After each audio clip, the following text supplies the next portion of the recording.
The pregnancy test hit the laboratory floor with a plastic crack that echoed like a gunshot. Lena Hart watched it skitter across white tile, spinning to a stop directly between her feet and the custom Italian shoes of Caleb Vaughn, billionaire CEO, single father to a grieving 5-year-old, and the man whose bed she'd woken up in exactly 6 weeks ago, thinking he was just some charming stranger from a bar. 2 pink lines stared up at them both. Her lungs seized. Not now. Not the asthma. Not in front of him. Everything went sideways as her knees buckled.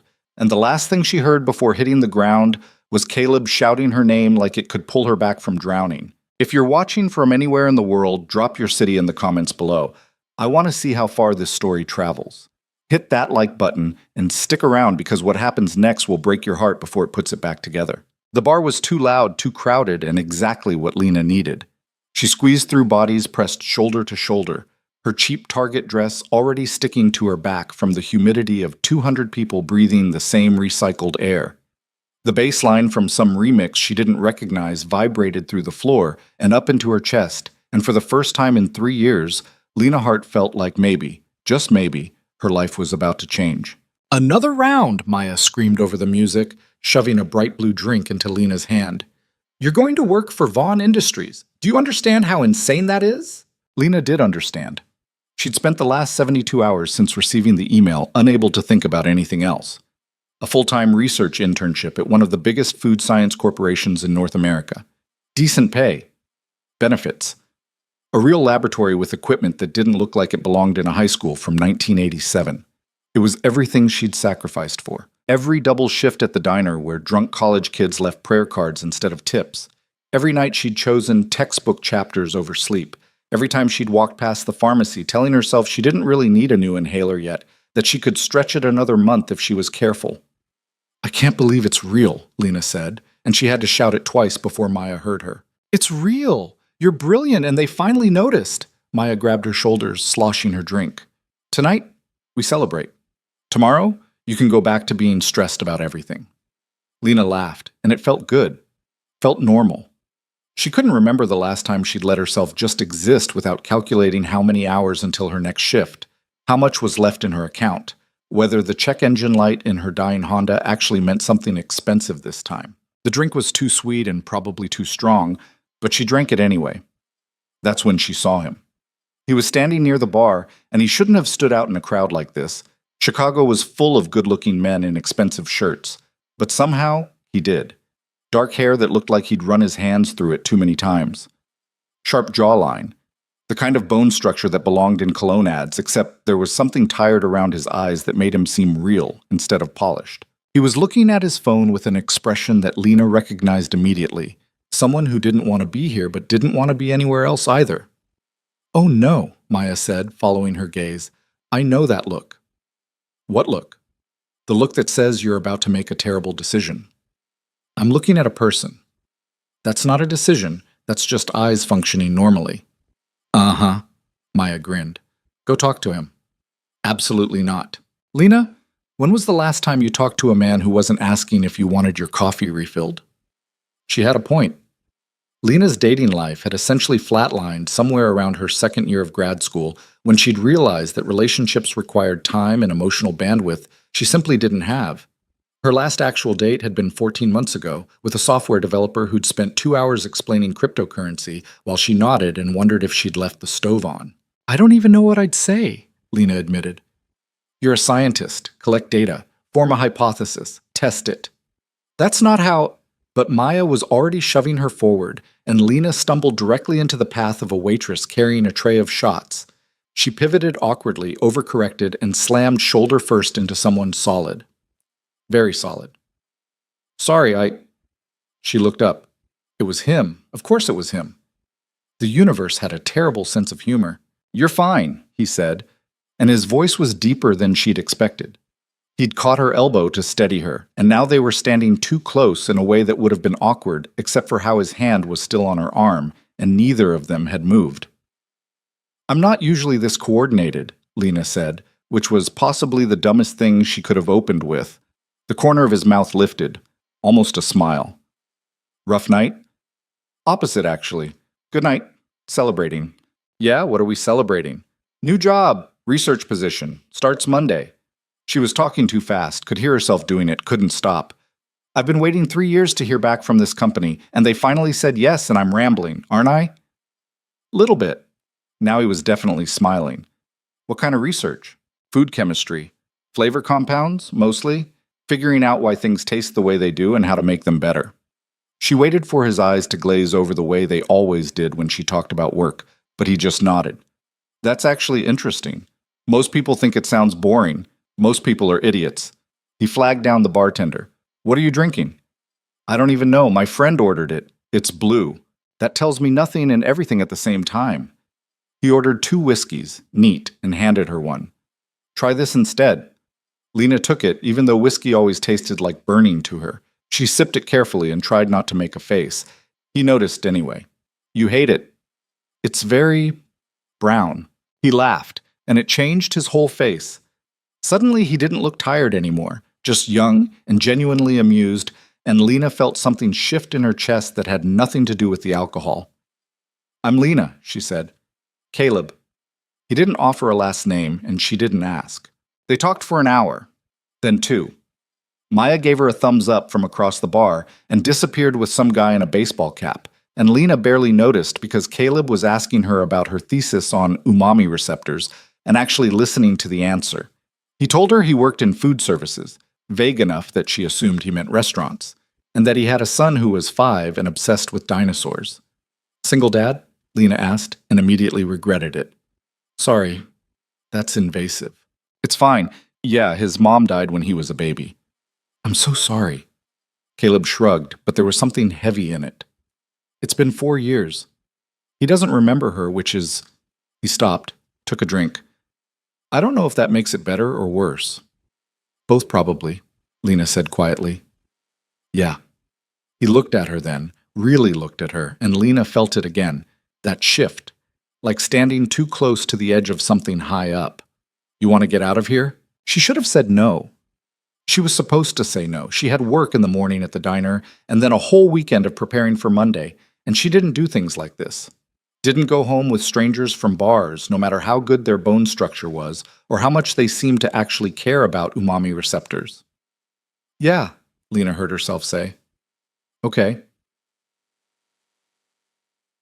His apartment was ridiculous. Not an apartment, a penthouse.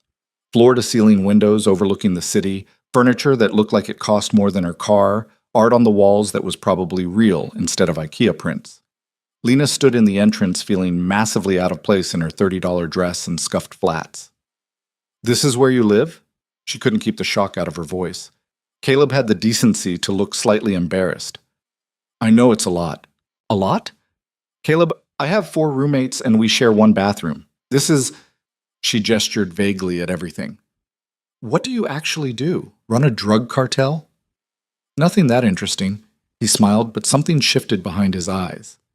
Careful now, guarded. Can I get you something? Water? Wine? More whiskey you'll pretend to enjoy? Water's good. He disappeared into what she assumed was the kitchen, and Lena wandered over to the windows. 23rd floor. The city sprawled out below them in a grid of lights, and she could see Lake Michigan in the distance, black and endless.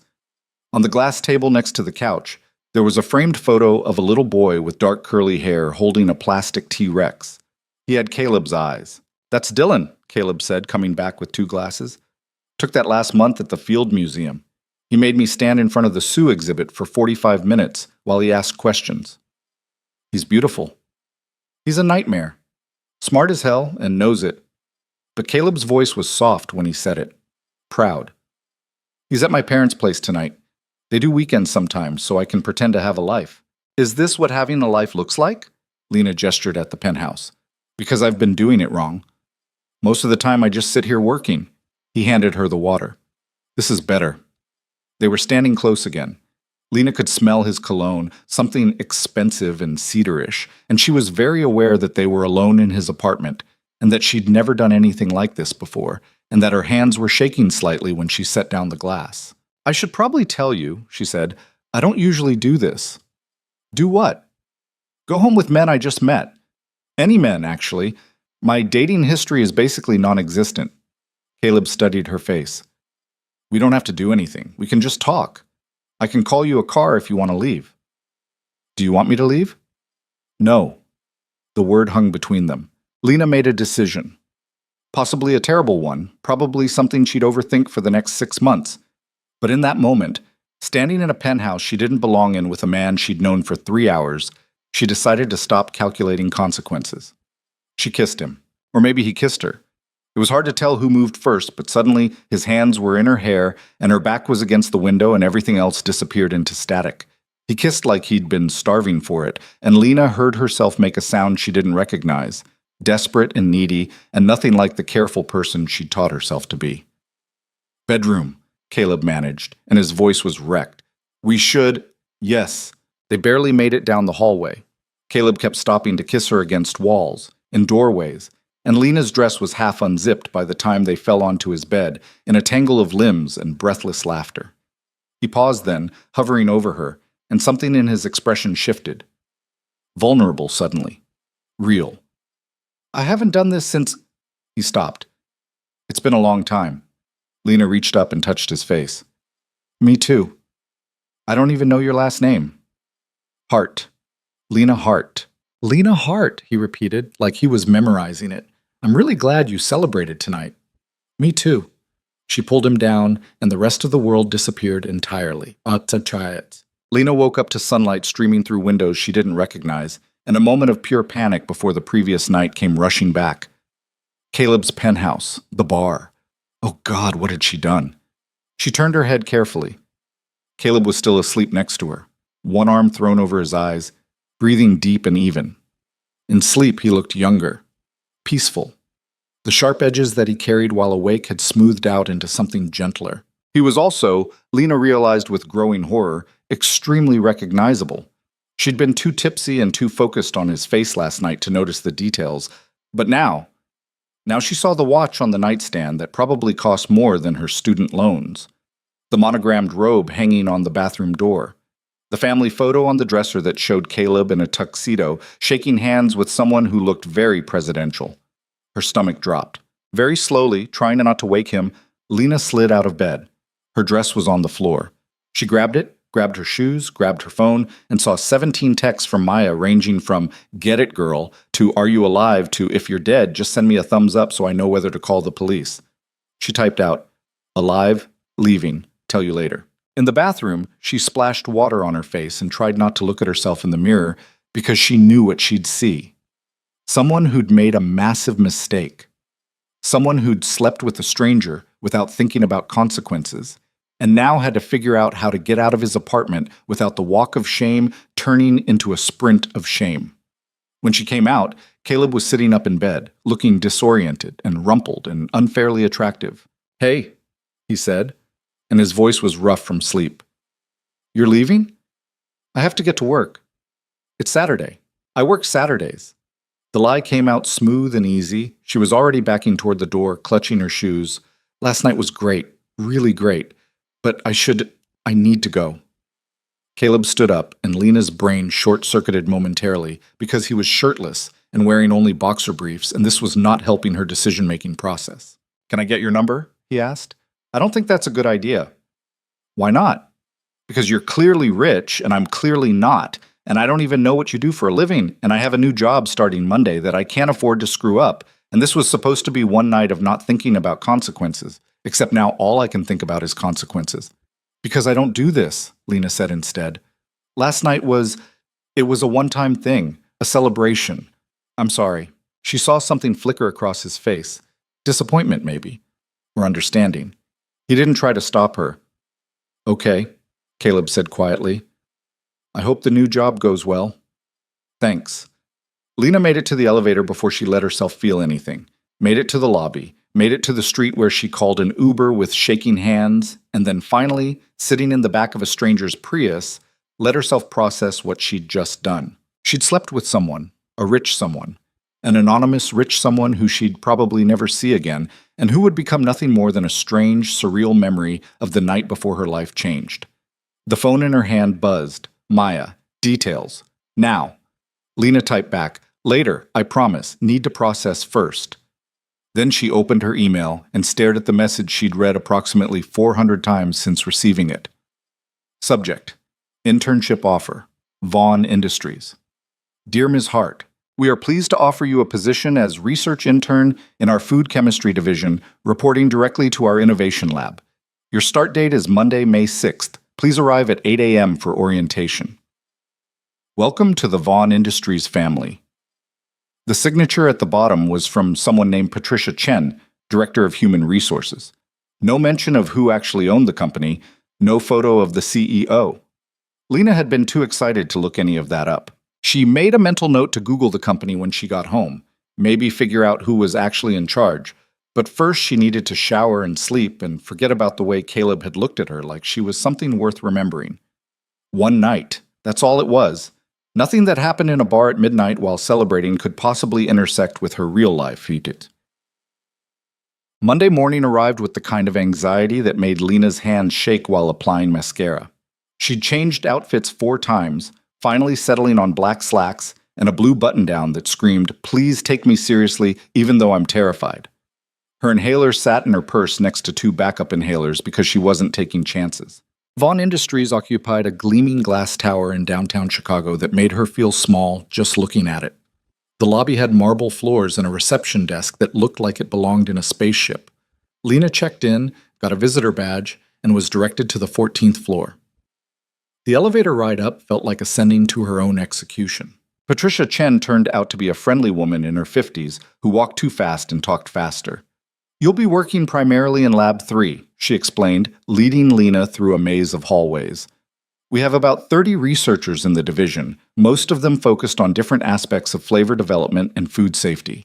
Your supervisor is Dr. Reeves, but you'll collaborate across teams." The lab was beautiful. Actual new equipment, proper ventilation, benches that didn't wobble. Lena felt her anxiety shift slightly toward excitement. "Morning briefing is at 9, Patricia continued. "Usually just the lab team, but Mondays we sometimes get executives dropping in. Don't freak out if someone important walks through." "Define important," Lena said. Patricia laughed. "Just smile and pretend you know what you're doing. Works every time." The briefing room was already half full when they arrived. Lena grabbed a seat near the back and tried to look competent while people filed in around her. Scientists, mostly. She could tell by the combination of expensive degrees and questionable fashion choices. Her people. Dr. Reeves was a tall black woman with silver-streaked hair who commanded attention the moment she walked in. "Morning, everyone. We've got a new intern starting today, Lena Hart, food chemistry specialist.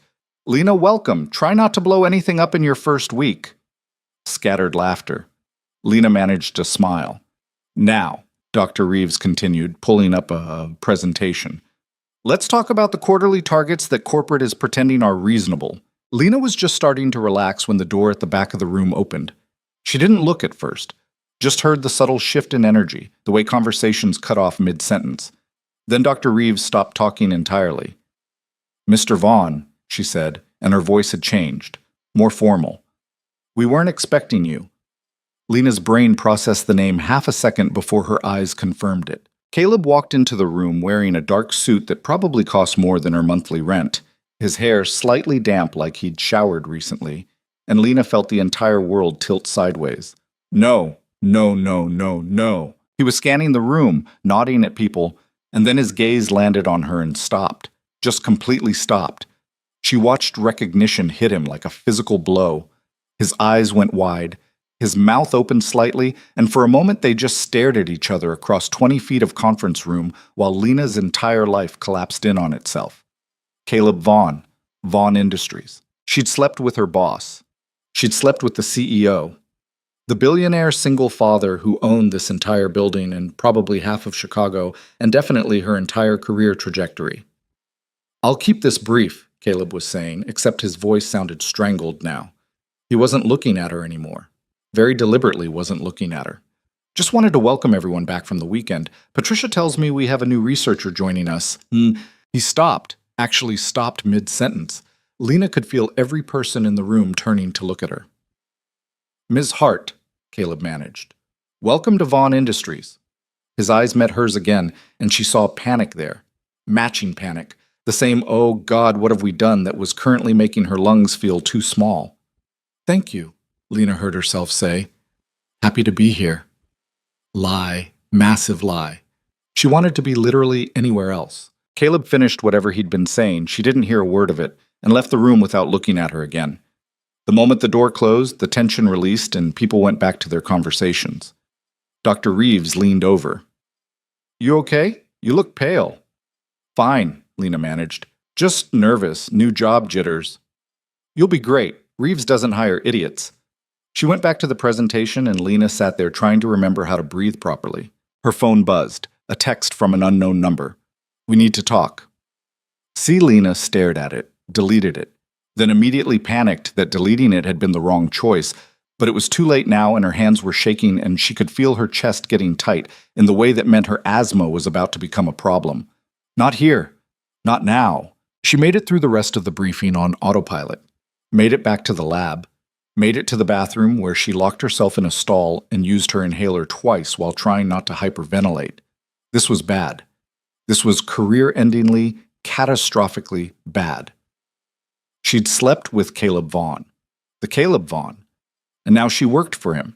And there were probably rules about that, definitely policies she'd violated without knowing. And if anyone found out, when anyone found out, because secrets like this didn't stay buried, her career would be over before it started. Bad. Lena managed to avoid Caleb for exactly 4 days.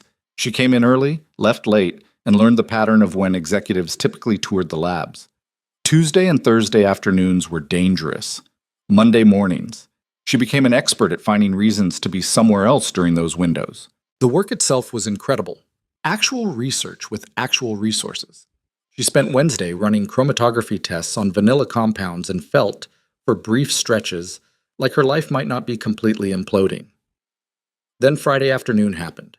She was alone in Lab 3, finishing up some data entry, when the door opened and Caleb walked in. Not with an entourage, not with Patricia or Dr. Reeves running interference.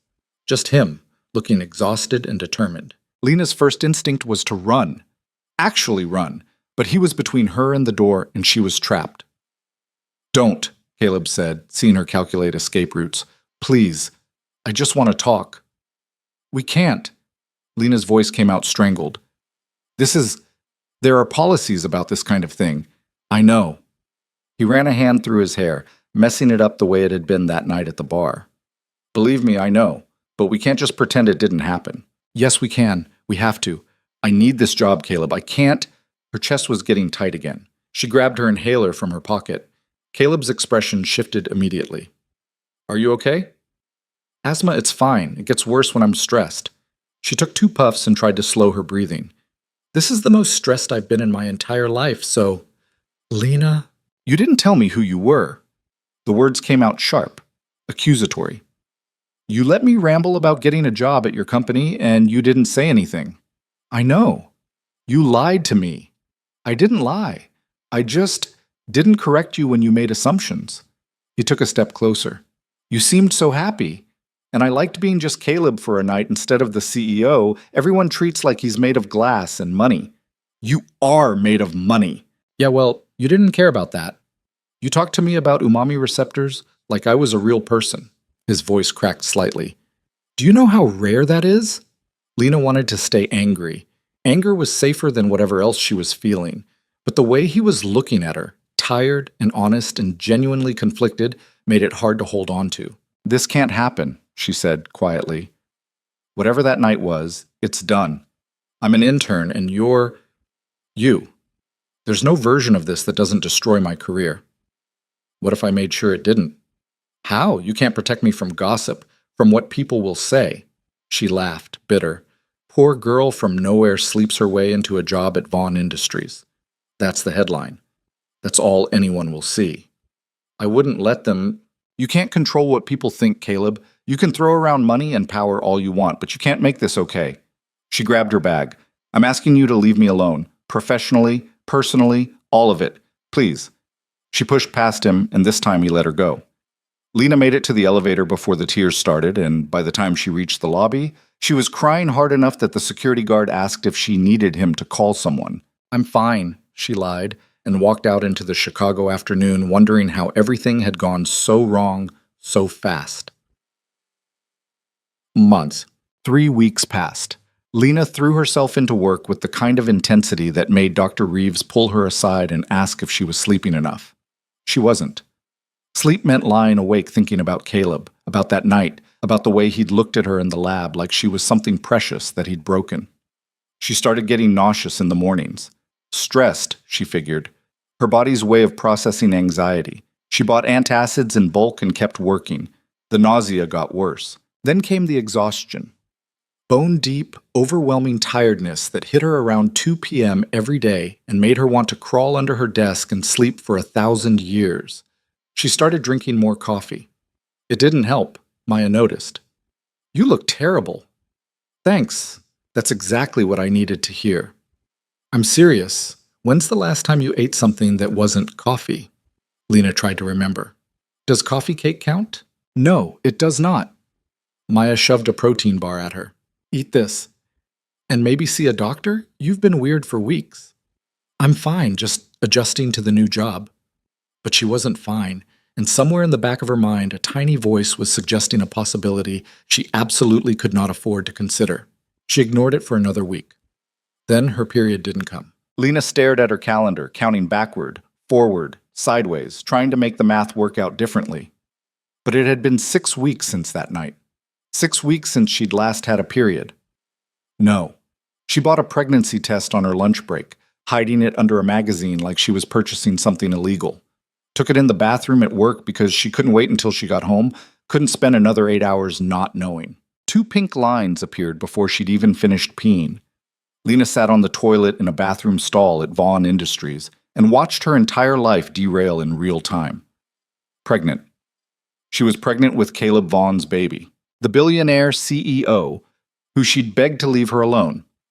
The single father who already had one child and probably zero interest in another one with a woman who'd run out on him twice. The man whose company employed her and whose money could destroy her and whose lawyers would definitely make her sign something terrible. She was going to lose her job, her career, everything.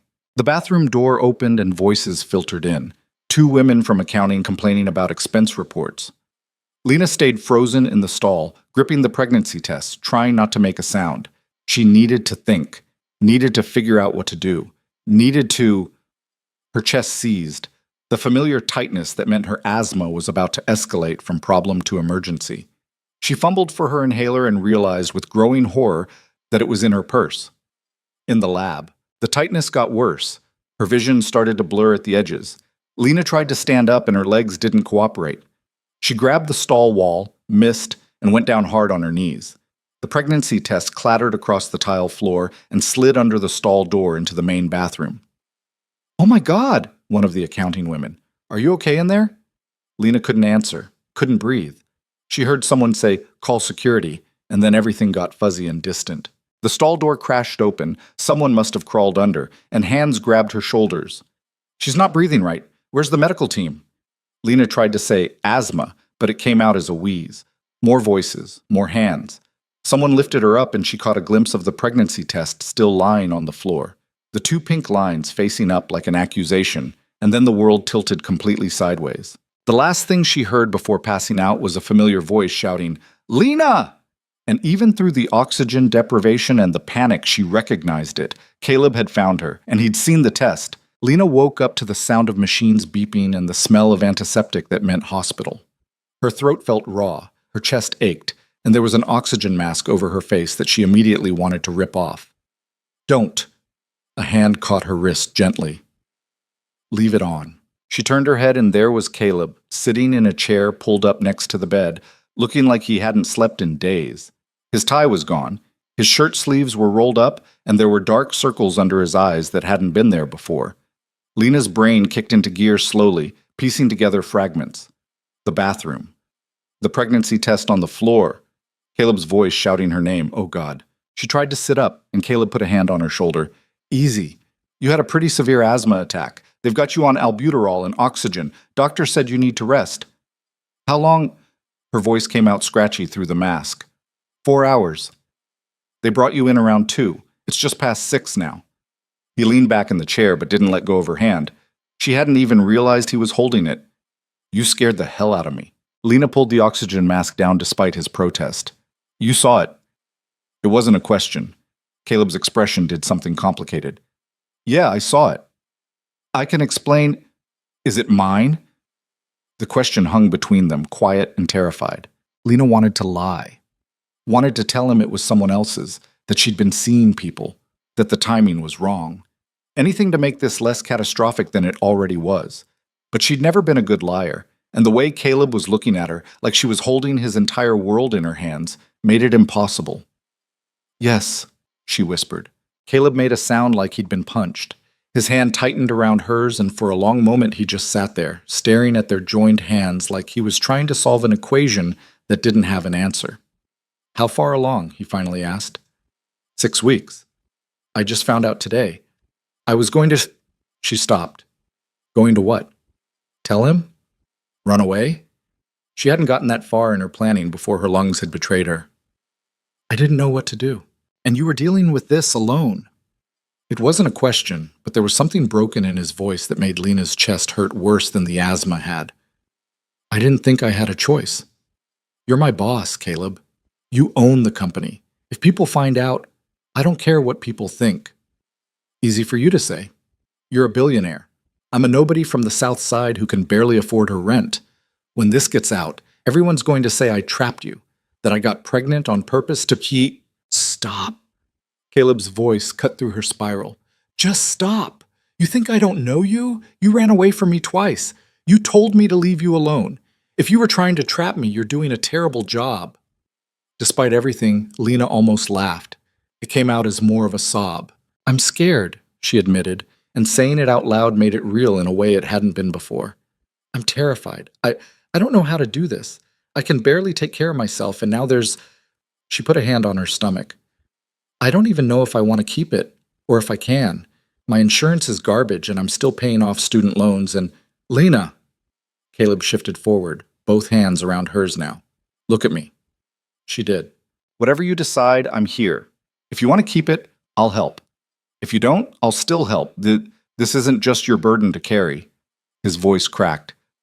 And for what it's worth, I don't think you're a nobody. I think you're the smartest person I've ever met who also happens to make terrible decisions about which bars to celebrate in.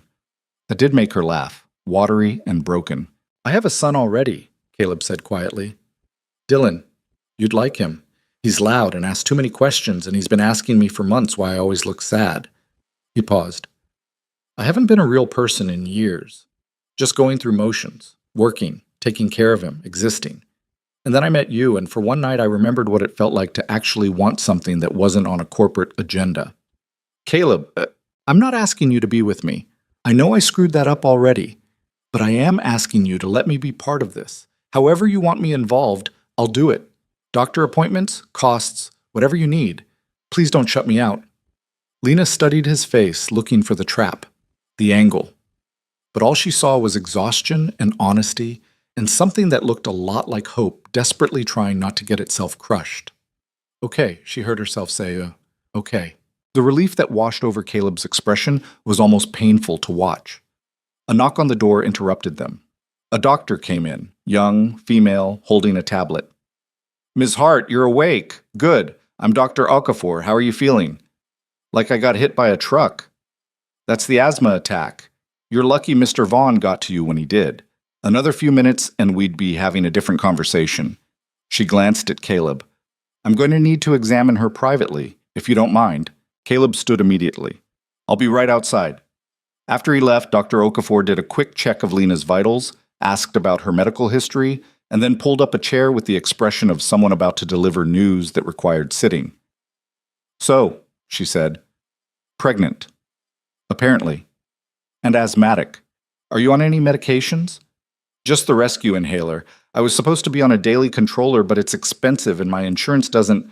Lena stopped. It's not great insurance. We're going to fix that. Pregnancy and asthma is a combination we need to monitor closely. Uncontrolled asthma can affect the baby, and pregnancy can make asthma worse. It's a fun cycle. Dr. Okafor made notes on her tablet.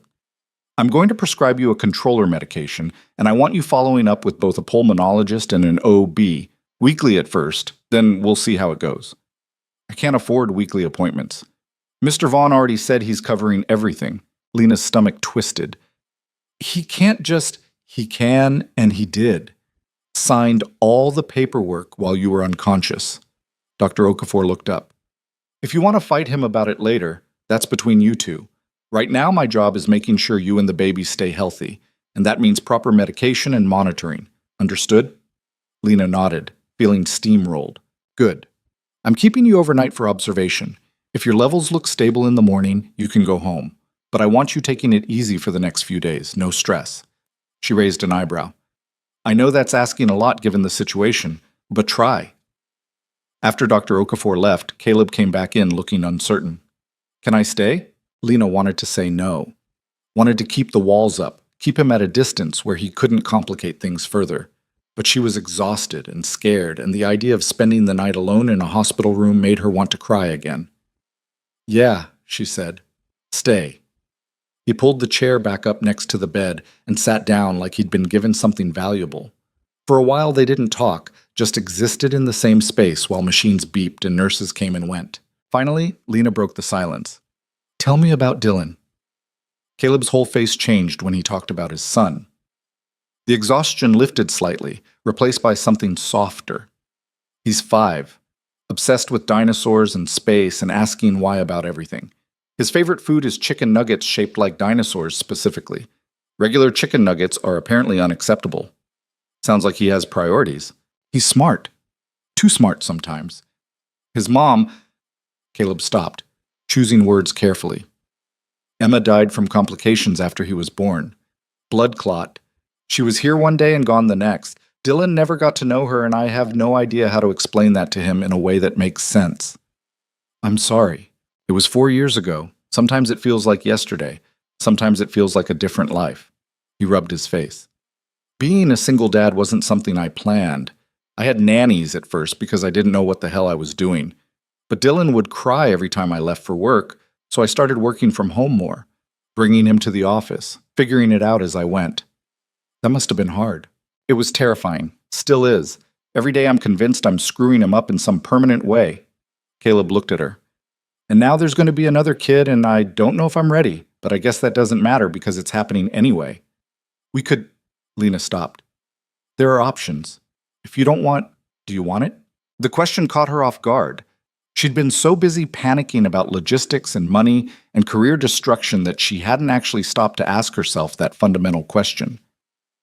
Did she want this baby?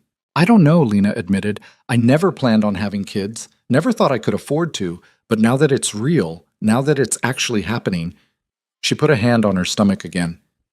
I think maybe I do, which is insane because my life is a disaster and I can barely take care of myself, but then we'll figure it out. You keep saying that like it's simple. It's not simple. It's complicated as hell. But the alternative is walking away, and I already did that with one family. I'm not doing it again. Caleb's voice was firm, final. You're not alone in this, Lena. I know I'm the last person you probably want tied to you right now, but tough. You're stuck with me. Something in Lena's chest cracked open. Not breaking, but shifting, making room for a possibility she hadn't let herself consider. Maybe this didn't have to be a disaster. Maybe it could just be complicated. They fell asleep like that. Caleb in the chair with his head on the edge of her bed, Lena with her hand still in his. And for the first time in weeks, she didn't wake up panicking. The next 3 weeks were strange in ways Lena hadn't anticipated. Caleb took her to her first OB appointment, an experience that involved way too much paperwork and a transvaginal ultrasound that made Lena want to crawl out of her own skin. But then the doctor found the heartbeat, fast and strong, and Caleb grabbed her hand so tight she thought he might break bones.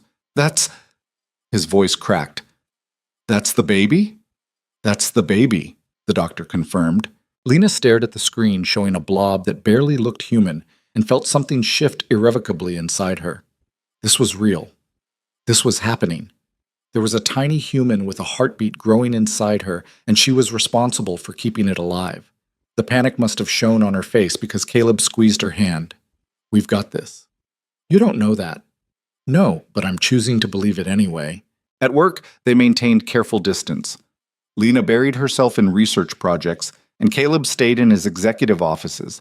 And if anyone noticed they'd both taken the same afternoon off for medical appointments, nobody said anything. Dr. Reeves pulled Lena aside once to ask if everything was okay, and Lena lied smoothly about needing to get her asthma under better control. The morning sickness was brutal. Lena spent most of her mornings hunched over the toilet in the lab bathroom, trying to be quiet about it.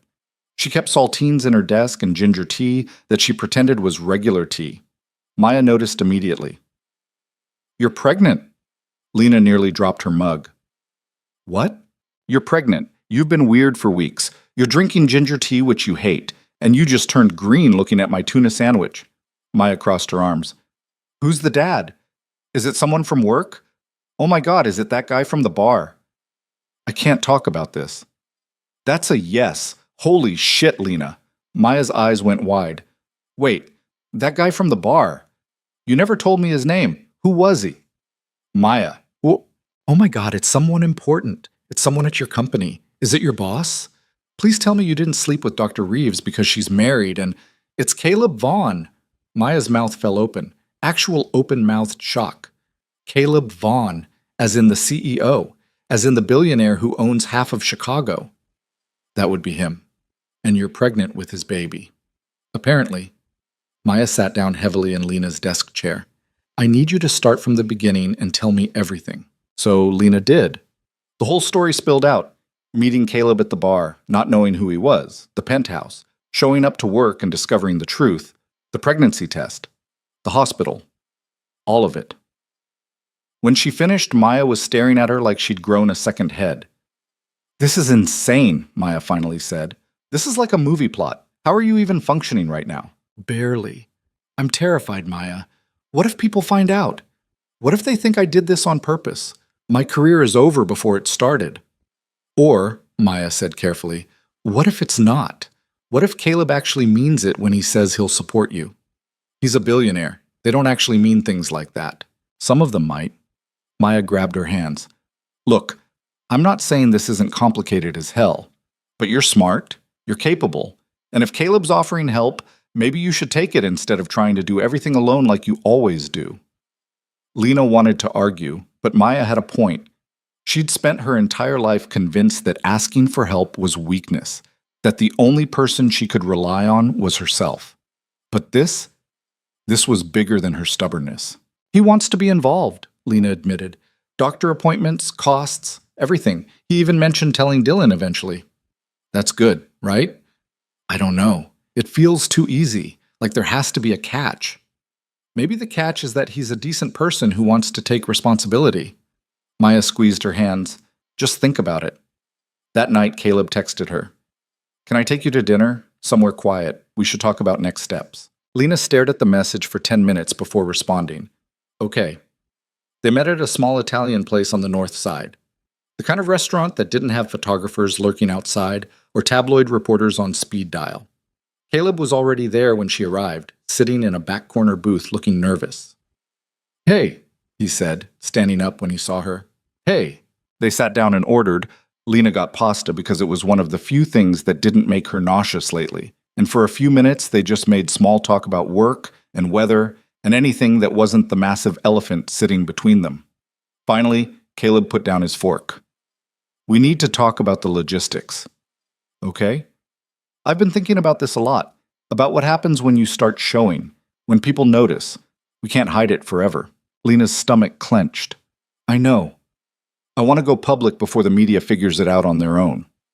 Caleb said it like he'd been rehearsing. "Control the narrative instead of letting them control it for us. But only if you're okay with that." "What does going public mean?" "A statement, something simple. Confirming that we're having a baby together and asking for privacy. We don't have to explain the timeline or how we met or any of it, just the facts. People are going to think I trapped you. Let them think whatever they want. I know the truth. You know the truth. That's what matters." He leaned forward. "But I won't do it without your permission. This affects you more than it affects me, and I get that." Lena picked at her pasta, turning the idea over in her mind. Going public meant losing any chance of keeping her private life private. It meant becoming a headline. A story. The poor girl who got knocked up by the billionaire. But it also meant not hiding, not pretending, not living in constant fear of being discovered. "Okay," she said quietly. "Let's do it." Caleb looked surprised. "Yeah?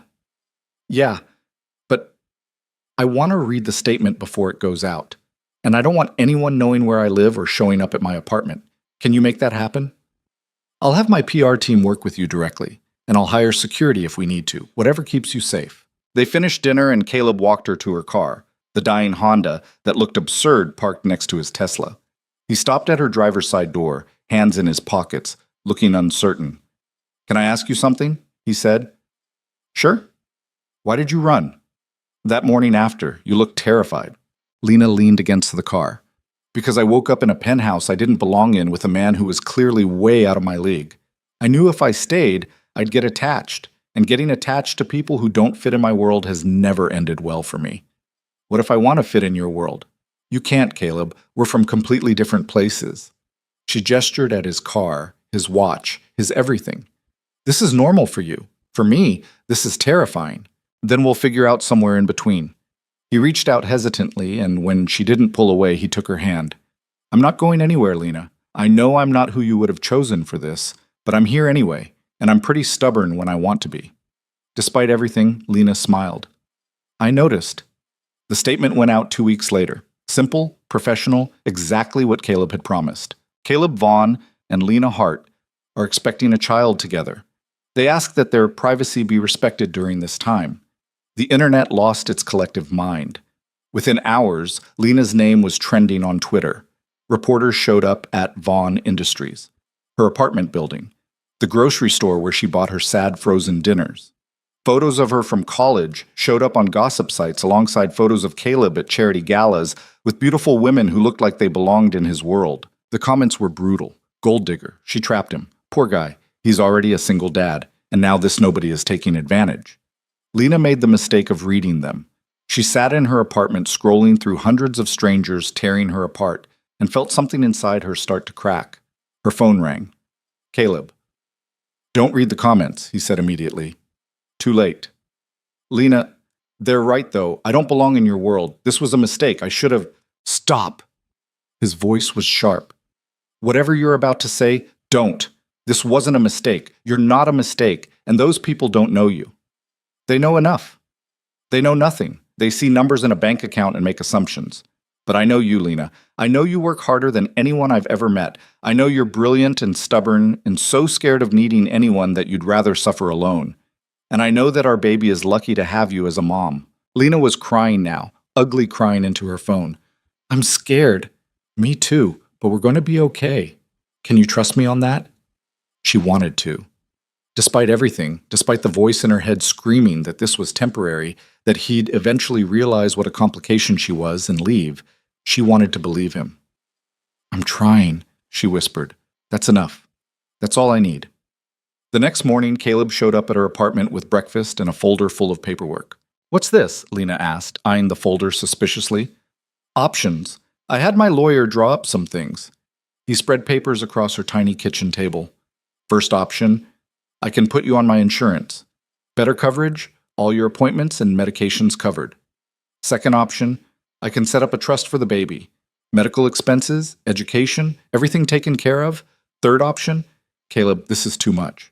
Which part? All of it. I can't accept. Why not? Because it feels like charity. Like you're paying me off. Caleb sat back, frustrated. It's not charity. It's support. It's making sure you and the baby have what you need. Why is that so hard for you to accept? Because I've spent my entire life taking care of myself. The words came out sharper than she meant them to. I don't know how to be someone who needs help. Every time I've relied on someone else, they've left. My dad left when I was 6. My mom worked 3 jobs and still couldn't keep the lights on. I learned early that the only person I could count on was me, and now you're pregnant and exhausted and can barely afford your medications. Caleb's voice gentled. Let me help. Not because you can't do it alone, but because you shouldn't have to. Lena looked at the papers spread across the table, at Caleb sitting in her cramped kitchen that probably fit inside his walk-in closet, at the life she'd built through sheer stubbornness starting to crack under the weight of everything she couldn't control. Okay, she said finally. The insurance. I'll take the insurance. And the trust? I need to think about it. Fair enough. Caleb started gathering papers. There's one more thing. What? Dylan knows. Lena's heart stopped. You told him. He overheard me on the phone with my lawyer, asked why I was talking about babies. Caleb rubbed his face. I couldn't lie to him, so I told him he was going to be a big brother. What did he say? He asked if that meant he'd have someone to play dinosaurs with. Caleb smiled slightly. Then he asked if he could meet you. Caleb, I know, it's fast.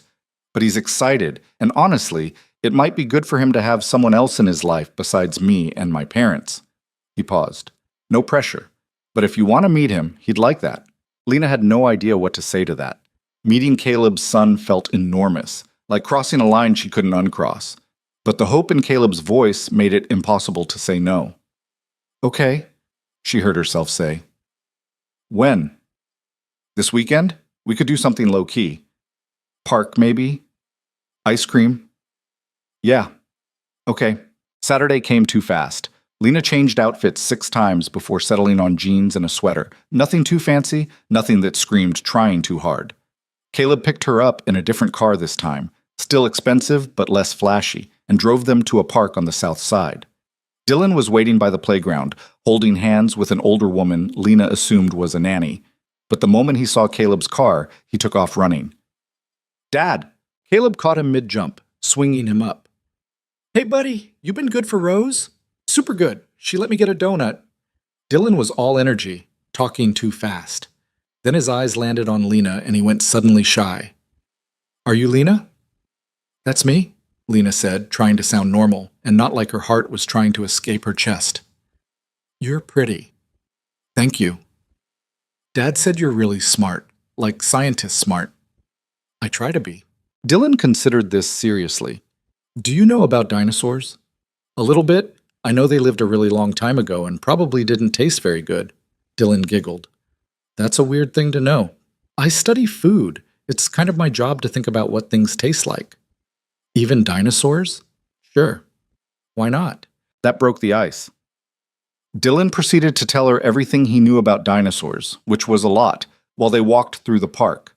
Caleb hung back slightly, watching them with an expression Lena couldn't quite read. When they stopped for ice cream, Dylan insisted on sitting between them and explaining why chocolate was scientifically the best flavor. Lena found herself laughing, actually laughing, at his serious 5-year-old logic. You're going to have a baby? Dylan asked suddenly, ice cream dripping down his chin. Yeah, Lena said carefully. I am. Is it Dad's baby too? Yes. Good. Dad's really good at babies. He took care of me when I was little. Dylan kicked his legs under the bench. Are you going to live with us? Lena glanced at Caleb, panicked. He jumped in smoothly. Lena has her own apartment, buddy, but she'll be around a lot. Why doesn't she just live with us? Our house is really big. Because... Caleb looked helpless. It's complicated, Dylan. Adults always say that when they don't want to explain. But Dylan didn't push it.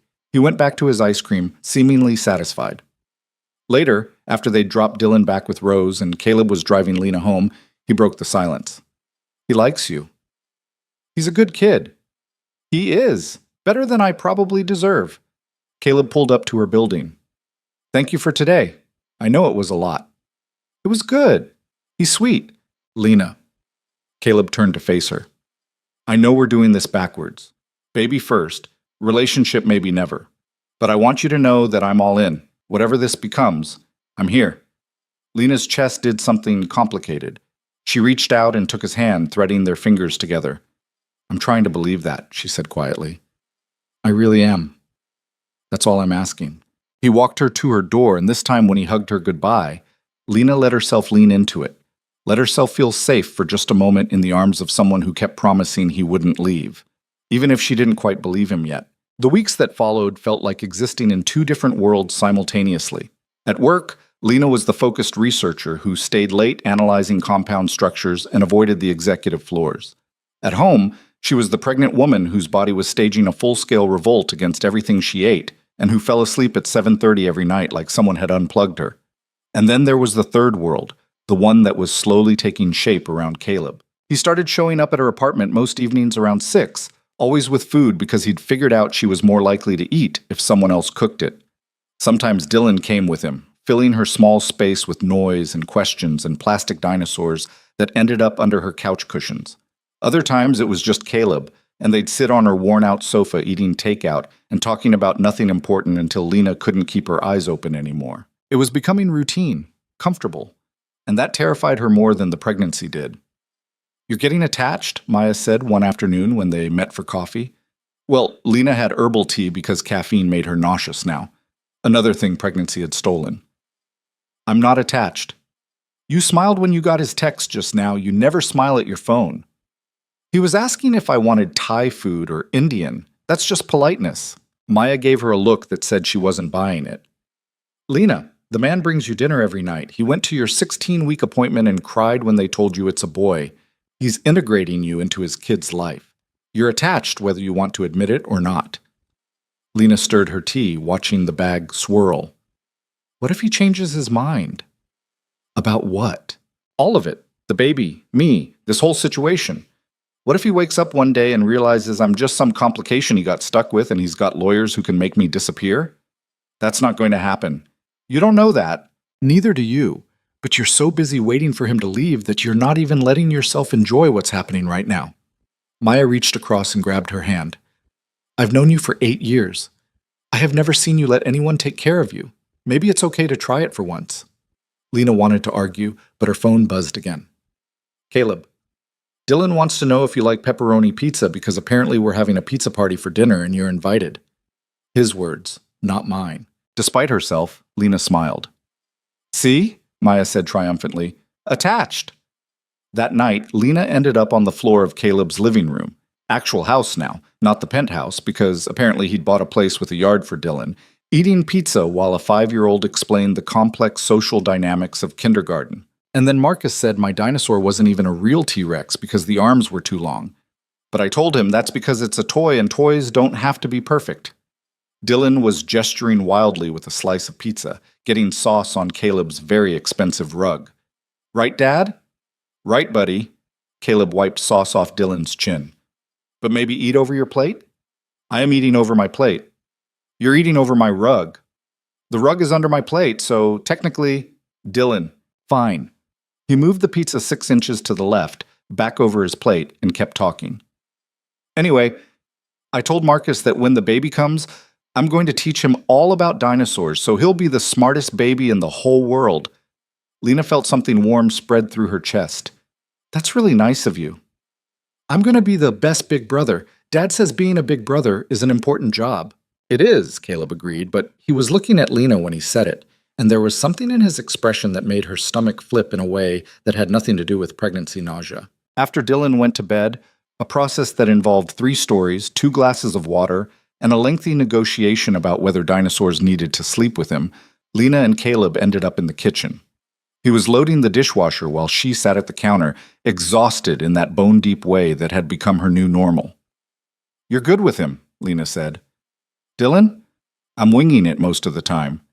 Caleb closed the dishwasher. "Some days I'm convinced I'm doing everything wrong." "He seems happy." "He is. Happier lately, actually." Caleb leaned against the counter across from her. "He asked me the other day if you were going to be his mom." Lena's breath caught. "What did you tell him?" "That you're his friend and the baby's mom, and that's pretty special on its own." He paused. "Was that okay?" "Yeah, that was good." Lena picked at a napkin, shredding it into pieces. "I don't know how to be a mom, Caleb. I barely had one growing up. What if I'm terrible at it?" "You won't be. You don't know that." "Yeah, I do. You want to know how I know?" He came around the counter and sat next to her. "Because you're already worrying about it. Terrible parents don't worry about whether they're going to be terrible. They just are." "That's not exactly scientific." "It's true, though." He reached over and stilled her hands, stopping her from destroying the napkin. "You're going to be great. And on the days you're not, I'll be here to help." Lena looked at their hands, his larger ones covering hers, and felt that dangerous warmth spreading again. "Why are you doing this?" "Doing what?" "All of it. The dinners, the appointments, letting me into Dylan's life. You could just write a check and hire a nanny and keep your distance. Most men in your position would." Caleb was quiet for a long moment. When he spoke, his voice was rough. "Because the night I met you, I felt like a real person for the first time in years. And then you disappeared and I thought I'd never see you again. When you walked into that lab, I thought I'd been given a second chance. and then you ran again, and I thought I'd lost you for good. Caleb, I know this isn't what you wanted. I know I'm not what you would have chosen, but I'm choosing this, Lena. I'm choosing you and the baby and whatever mess we're making together, because being with you doesn't feel like a complication. It feels like coming back to life. Lena's eyes were stinging. I don't know what to say to that. You don't have to say anything. He squeezed her hands gently. Just don't run away again. That's all I'm asking. She nodded, not trusting her voice, and Caleb pulled her into a hug that felt like safety and danger all wrapped up together. By the time Lena hit 20 weeks, her pregnancy was impossible to hide. Her scrubs at work didn't fit anymore, and she'd graduated to maternity clothes that made her feel like she was wearing a tent. The comments at work had started, people congratulating her, asking about the father, making assumptions. She'd gotten good at the polite smile and subject change. Dr. Reeves cornered her one afternoon in the lab. So, Caleb Vaughn. Lena nearly dropped the beaker she was holding. Excuse me? Come on, the whole building knows. You're pregnant. He announced he's having a baby with someone named Lena Hart, and you're the only Lena Hart who works here. I'm a scientist. I can connect dots. She crossed her arms. I'm not judging. I just want to make sure you're okay. I'm fine. Are you? Because this is a complicated situation, and if anyone's giving you trouble, no one's giving me trouble, at least not to my face. Lena set down the beaker carefully. I know what people think, that I slept my way into this job or trapped him or whatever, but I earned this position before I even met him. I know you did. I hired you because you're brilliant, not because of who you're sleeping with. Dr. Reeves softened slightly. But brilliant doesn't protect you from office politics. If things get difficult, you come to me. Understood? Understood. That night, Caleb had another surprise. He picked her up from work and drove them not to his house or her apartment, but to a building she didn't recognize in a neighborhood that definitely wasn't hers. Where are we going? Lena asked. You'll see. He parked and led her into a modern apartment building with a doorman and an elevator that didn't smell like old takeout. On the 8th floor, he stopped at a door and pulled out a key. Caleb, what is this? Just look. He opened the door. The apartment was beautiful. Hardwood floors, big windows with actual light, a kitchen that had counter space and appliances that looked like they'd been manufactured in this decade. It was empty except for a few pieces of furniture, a couch, a table, a bed visible through one of the doorway. Lena walked through slowly, taking it in. 2 bedrooms, 2 bathrooms, a living room that could fit her entire current apartment inside it. I don't understand, she said finally. It's yours, if you want it. Caleb stayed by the door, hands in his pockets. Your lease is up next month, and I know you were looking at places, and they were all terrible, so I found this one. It's close to work, close to my house, good security. There's a bedroom for you and one for the baby. Caleb, I can't afford... You're not paying for it. I am. Absolutely not. Lena, no. I already let you put me on your insurance and pay for my medications. I'm not letting you buy me an apartment. She could hear her voice rising. I'm not some charity case you need to save. I'm not trying to save you. I'm trying to make sure you're safe. Caleb stepped closer. Your building has broken locks and mold in the bathroom. You told me yourself the guy downstairs got robbed last month. You're about to have a baby and I can't... He stopped, running a hand through his hair in frustration. I can't sleep knowing you're there. Please, just take the apartment. It's too much. It's not enough. If I could, I'd... He stopped himself. You'd what? Nothing. Forget it. But Lena could see it in his face, what he wasn't saying. He wanted her at his house, wanted her in his life completely, not just for scheduled dinners and doctor appointments. And the terrifying part was that some small part of her wanted that too. I'll think about it, she said finally. Yeah? Yeah, but I'm not promising anything. She moved in 2 weeks later, and it took exactly 1 night in the new apartment for Lena to realize she'd made a massive mistake. Not because the apartment was bad, it was perfect, but because it made her aware of exactly how much she was starting to depend on Caleb. The furniture that appeared the next day, the groceries that showed up stocked in her fridge, the way he had a key and Dylan had already picked out which bedroom would be the baby's. It was all too much and somehow not enough at the same time. The anatomy scan happened at 22 weeks. Caleb met her at the doctor's office, and this time he brought Dylan with him because his nanny was sick and his parents were out of town. I want to see the baby, Dylan announced in the waiting room. I don't think they let kids in for the ultrasound, buddy, Caleb said. But the technician overheard and smiled. He can come in if it's okay with Mom. Both Dylan and Caleb looked at Lena. She realized with a jolt that they were calling her Mom. Not Lena. Mom. Sure, she managed. He can come in. The ultrasound room was small, and Dylan insisted on standing right next to the monitor where he could see everything. The technician squeezed gel onto Lena's stomach, now properly round and impossible to hide, and started moving the wand around. The baby appeared on screen, so much bigger than last time. Actual features now, fingers, toes, a profile that looked startlingly human. There's your brother, Caleb said softly, and Dylan's eyes went huge. That's the baby? That's him. He's so tiny. He'll get bigger. The technician measured things, checked things, made notes that Lena didn't fully understand because she was too focused on the screen, on the little human that was half her and half Caleb and entirely terrifying in its realness. Everything looks good, the technician said. Nice strong heartbeat. All the organs are developing normally. He's measuring right on track. When can he play with me? Dylan asked. Not for a while, buddy. Babies are pretty boring at first. That's okay. I'll teach him stuff when he gets bigger. Dylan looked at Lena. Are you scared? The question caught her off guard. A little bit, yeah. Dad was scared when I was a baby. He told me. I did, Caleb confirmed. I was terrified. But you didn't die or anything, Dylan said matter-of-factly. So it was okay. Lena laughed despite herself. That's true. I'll try not to die.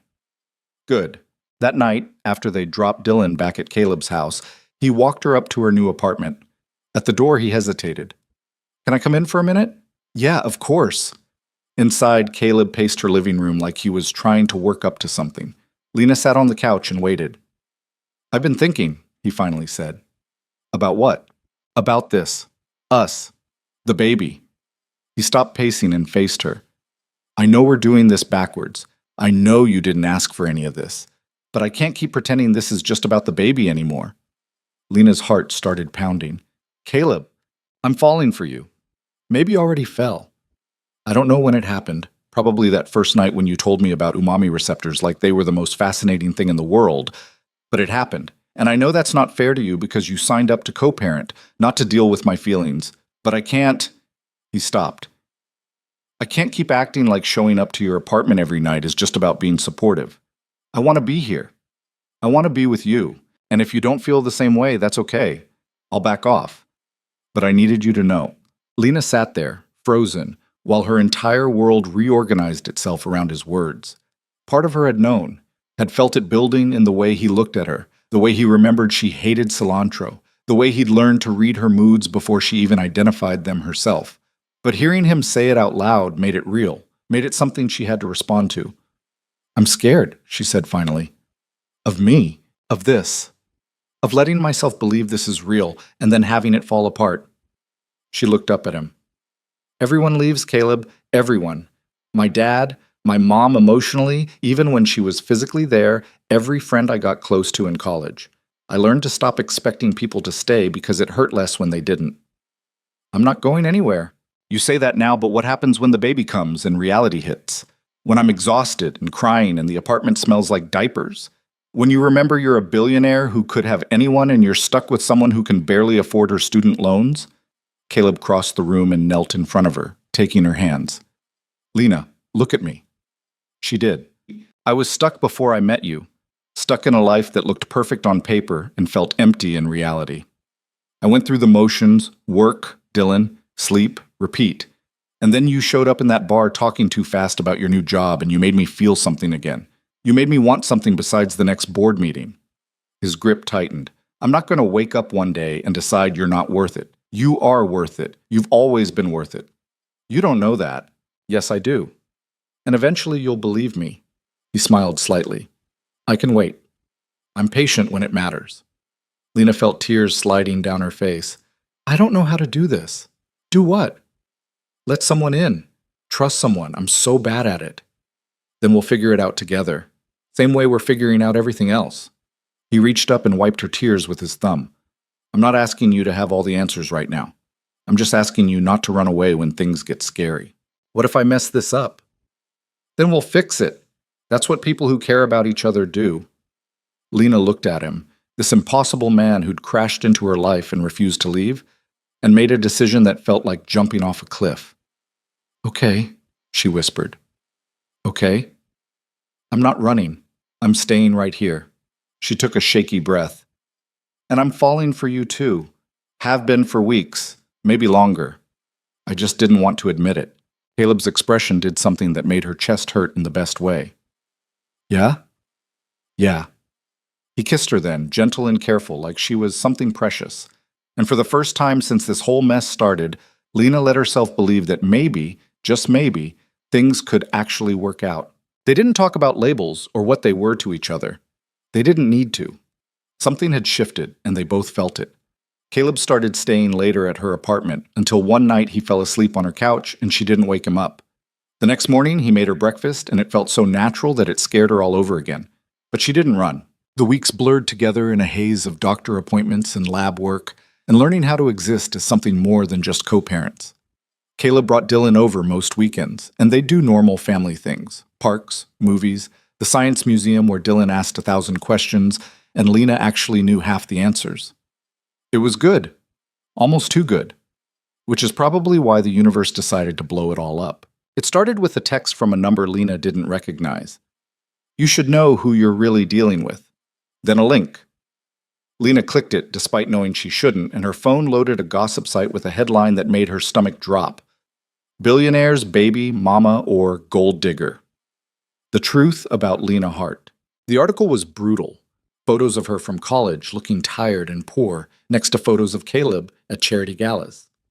Comments from anonymous sources claiming she'd been sleeping around, that the baby might not even be his, that she'd trapped him on purpose. But the worst part was the photos at the bottom. AI-generated images that looked horrifyingly real, showing Lena at dinner with another man. Kissing another man. The dates on the photos were from 3 weeks ago, when she'd been visibly pregnant. Her phone rang. Caleb. Don't look at it, he said immediately.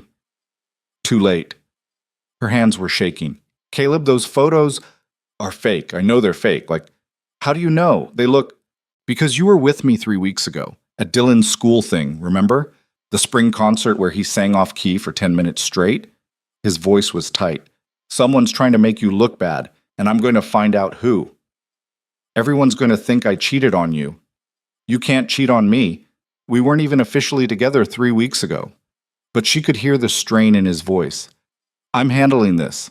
My lawyers are already drafting cease and desist letters. That won't stop people from believing it. Lena, I have to go. She hung up before he could respond. The next few days were a nightmare. The photos went viral. Reporters showed up at her apartment, at Vaughn Industries, at the grocery store. Her phone wouldn't stop buzzing with notifications. Strangers calling her terrible things, defending her, arguing about whether billionaires could be victims. Maya came over and physically removed her phone from her hands. You need to stop reading the comments. They think I'm lying about the baby being his. Who cares what they think? I care. My entire reputation is being destroyed by fake photos and people I've never met. Lena was crying again. Seemed like all she did lately. What if Caleb starts to doubt? He won't. Have you seen the way that man looks at you? He's not doubting anything. But doubt had already planted itself in Lena's mind. Not about Caleb's feelings, but about whether this could survive. Whether she could survive being torn apart by strangers on the internet, while 8 months pregnant with contractions that were coming more frequently than they should. That night, the contractions got worse. Lena was alone in her apartment, had insisted on being alone despite Caleb's protests, when pain seized her abdomen hard enough to make her gasp. She waited for it to pass, but another one came 10 minutes later. Then 8 minutes. Then 6. Too soon. The baby wasn't due for another month. She called Caleb with shaking hands. Something's wrong. He was there in 12 minutes, breaking probably every traffic law. He found her on the bathroom floor, crying and terrified, and scooped her up like she weighed nothing. Hospital. Now. It's too early. I know. We're going anyway. The emergency room was a blur of lights and questions and monitors. They admitted her immediately, hooked her up to machines that showed what she already knew. The baby was in distress and her body was trying to deliver him too soon. A doctor she didn't recognize came in with a grim expression. We need to stop the labor. The baby's not ready yet. We're going to give you medications to calm the contractions, but you need to stay calm. Stress can make this worse. How am I supposed to stay calm? Lena's voice cracked. Everyone thinks I'm a liar and my baby is trying to come out a month early and breathe. Caleb was next to her, holding her hand. Just breathe. Focus on me. What if something happens to him? Nothing's going to happen. These doctors know what they're doing. But she could see the fear in his eyes that matched her own. They kept her overnight. The contractions slowed but didn't stop completely. Caleb refused to leave, sleeping in the chair next to her bed with his head tilted at an angle that was definitely going to hurt in the morning.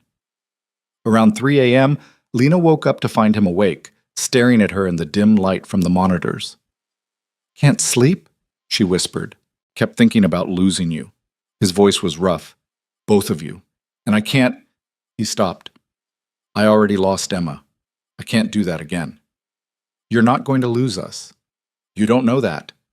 "Neither do you, but we're still here right now." She squeezed his hand. "I'm sorry I hung up on you. When the photos came out, I was scared and I ran again, and I promised I wouldn't do that. You were dealing with a lot. That's not an excuse." She took a breath. "I know the photos are fake. I know you know they're fake, but part of me keeps thinking, what if people believe them? What if this follows us forever? What if our son grows up and sees articles calling his mom a gold digger? Then we'll deal with it when it happens. Together." Caleb stood up and carefully sat on the edge of her bed. "I don't care what strangers think about us. I care about you and the baby and Dylan. That's it. Everything else is noise. Easy for you to say. You're used to this. I'm really not, but I'm learning." He touched her face gently. "We're going to be okay, Lena. All of us.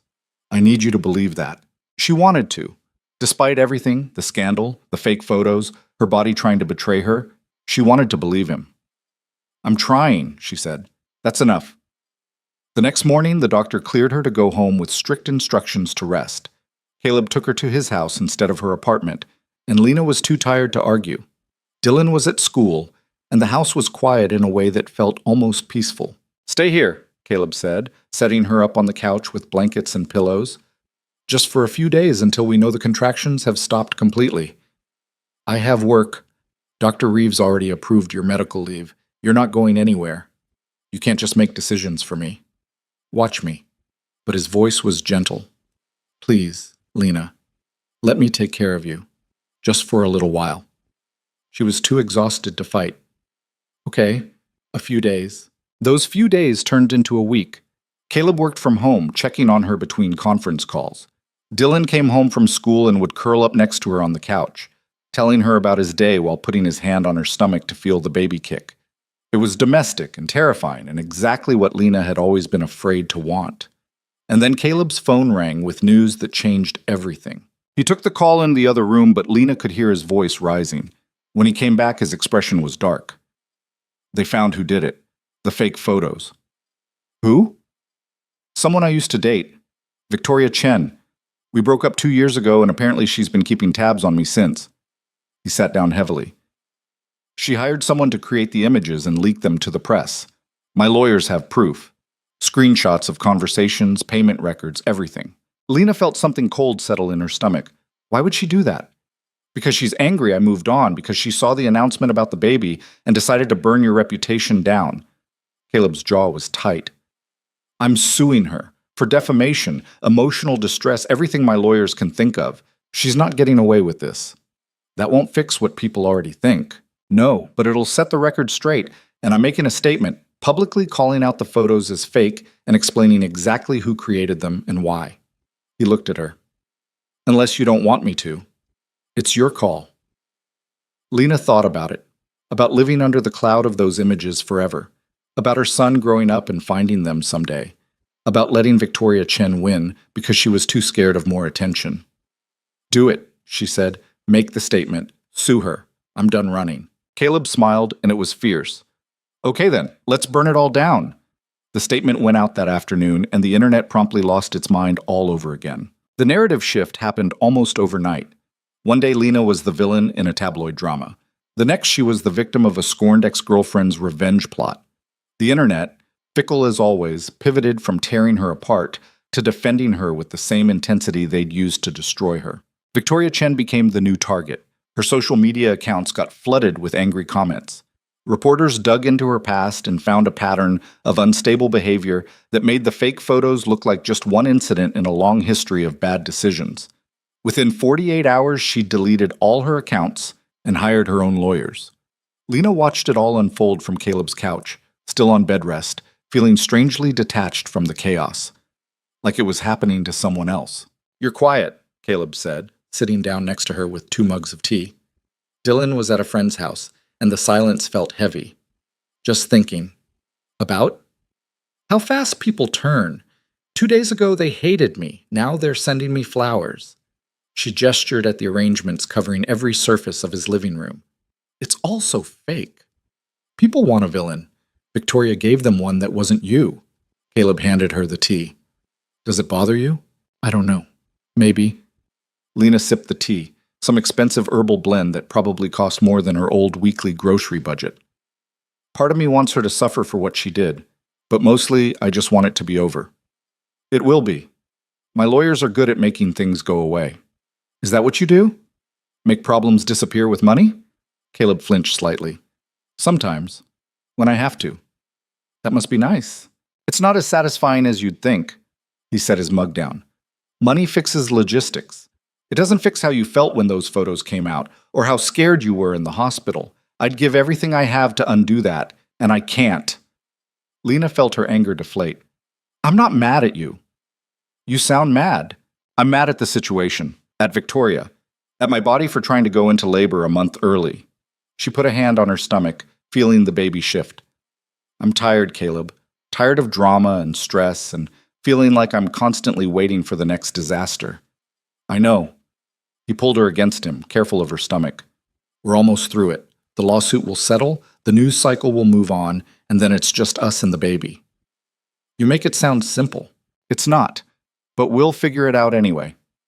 Lena wanted to believe him, wanted to trust that they could actually have something normal after everything, but normal had never been something she got to keep. That night, she woke up to contractions again. Different this time, stronger, more regular. She lay there for 20 minutes timing them before shaking Caleb awake. We need to go to the hospital. He was up instantly. How far apart? 5 minutes. They've been consistent for the last hour. Why didn't you wake me sooner? I wanted to be sure. She tried to sit up and gasped as another contraction hit. Okay, now I'm sure. The drive to the hospital was surreal. Middle of the night, empty streets, Caleb gripping the steering wheel so hard his knuckles were white. Lena focused on breathing through contractions and trying not to panic about the fact that the baby was still 3 weeks early. Call your parents, she managed between contractions. Someone needs to get Dylan in the morning. Already texted my mom. She's heading to the house now. What about work? You have that meeting tomorrow. Lena, I don't care about the meeting. I care about you not giving birth in my car. They made it to the hospital with time to spare, though not much. The staff took one look at Lena's face and rushed her into a delivery room. Monitors, IV lines, doctors asking questions she could barely focus on answering. How far along is she? Someone asked. 37 weeks, Caleb said. Close enough. Baby should be fine, but we'll have NICU on standby just in case. A doctor Lena recognized from her previous scare appeared. Dr. Morrison, older woman with kind eyes. Lena, remember me? Yeah. Your body's decided it's done being pregnant. We're going to let this happen, but we're monitoring everything closely. You're already at 6 centimeters, so things are moving fast. How fast? Could be a few hours, could be less. Every labor is different. Dr. Morrison checked the monitors. How's your breathing? Any asthma symptoms? No, I'm okay. Good. Let us know if that changes. She patted Lena's leg. You're doing great. Lena didn't feel like she was doing great. She felt like her body had been hijacked by something primal and painful that she had no control over. The contractions were coming faster now, each one stealing her breath and making her grip Caleb's hand hard enough to leave marks. I can't do this, she gasped after a particularly brutal contraction. Yes, you can. No, I really can't. This was a mistake. We should just... Another contraction cut her off, and she made a sound she didn't recognize as coming from herself. Breathe through it. Caleb was stroking her hair, his voice steady even though she could see fear in his eyes. "You're the strongest person I know. You can do this." "I'm not strong. I'm terrified." "Being terrified doesn't mean you're not strong." He kissed her forehead. "I'm right here. I'm not going anywhere." Time became weird after that. Contractions blurred together. At some point, she got an epidural that took the edge off, but didn't eliminate the pressure. Caleb stayed next to her the whole time, letting her crush his hand, wiping her face with a cool cloth, telling her she was doing amazing even when she told him to shut up. Around 4 in the morning, Dr. Morrison came back and checked her progress. "You're ready? Let's have a baby." The actual pushing part was both faster and harder than Lena expected. She'd read about it, attended classes, thought she was prepared, but nothing prepared her for the overwhelming intensity of it, the pressure, the burning, the primal need to get this baby out of her body right now. "One more push," Dr. Morrison said. "Give me everything you've got." Lena pushed, screaming through it, and suddenly there was release and the sound of crying, loud, angry crying. That was the most beautiful sound she'd ever heard. "It's a boy," someone said unnecessarily. Dr. Morrison lifted the baby up, red and covered in vernix and absolutely perfect. They placed him on Lena's chest, and she wrapped her arms around him instinctively, this tiny human who'd been living inside her for 9 months and was suddenly real and outside in hers. "Hi," she whispered, crying. "Hi, baby." The baby stopped crying and blinked up at her with dark blue eyes that would probably change color but right now looked just like Caleb's. His face was scrunched up and angry, and he had a surprising amount of dark hair, and Lena fell completely in love in the space of a heartbeat. She looked up at Caleb and found him crying too, silent tears streaming down his face as he stared at their son. "You want to cut the cord?" Dr. Morrison asked him. Caleb nodded, not trusting his voice, and did it with shaking hands. Then they took the baby to clean him up and check his vitals while Lena delivered the placenta and got stitched up. She barely noticed, too focused on watching the nurses work on her son across the room. "He's perfect," one of them announced. 6 pounds, 2 ounces, 17 inches long. Everything looks good. They wrapped him in a blanket and brought him back, placing him in Lena's arms again. She couldn't stop staring at him, at his tiny fingers that wrapped around hers, his rosebud mouth, the way his whole face scrunched up when he yawned. "We need a name," Caleb said softly, sitting on the edge of the bed next to them. They'd been arguing about names for weeks without reaching a decision. Lena had wanted something simple. Caleb kept suggesting names that sounded like future Supreme Court justices, but looking at this baby now, none of those names felt right. "What about Ethan?" Lena said. Caleb tested it out. "Ethan Vaughn." He smiled. "I like it." "Ethan James, after my dad." She paused. "The dad I never knew, before he left. I always thought if I had a son I'd give him that name, as like a do-over, a chance to make it mean something good." "Ethan James Vaughn," Caleb said, and his voice cracked again. "It's perfect." They sat there for a long time, just the 3 of them, while dawn started breaking outside the hospital windows. Ethan fell asleep in Lena's arms, and she couldn't bring herself to put him down even when the nurses offered to take him to the nursery. "I'm scared to let him go," she admitted. "Then don't. He's not going anywhere." Around 8 in the morning, Caleb's parents arrived with Dylan. Lena had met them only twice before, brief, polite interactions where she'd felt massively out of place in their world of old money and country clubs. But the moment they walked into the room, Caleb's mom went straight to Lena with tears in her eyes. "Oh, sweetheart, congratulations." She hugged Lena carefully, mindful of the baby. "He's beautiful." "Thank you." Dylan pushed forward, trying to see. "Where's the baby? Can I see him?" Caleb helped him up onto the bed. "This is your brother. His name is Ethan." Dylan stared at the sleeping baby with wide eyes. "He's really small." "You were that small once." "No, I wasn't." But Dylan reached out carefully and touched Ethan's hand. The baby's fingers curled reflexively around his, and Dylan's whole face lit up. "He's holding my hand." "He likes you," Lena said. "Can I hold him?" "Let's wait until you're sitting down somewhere safer, buddy," Caleb said. "But soon, I promise." They stayed for about an hour before Caleb's mom took Dylan home so he could get ready for school. Before they left, she pulled Lena aside.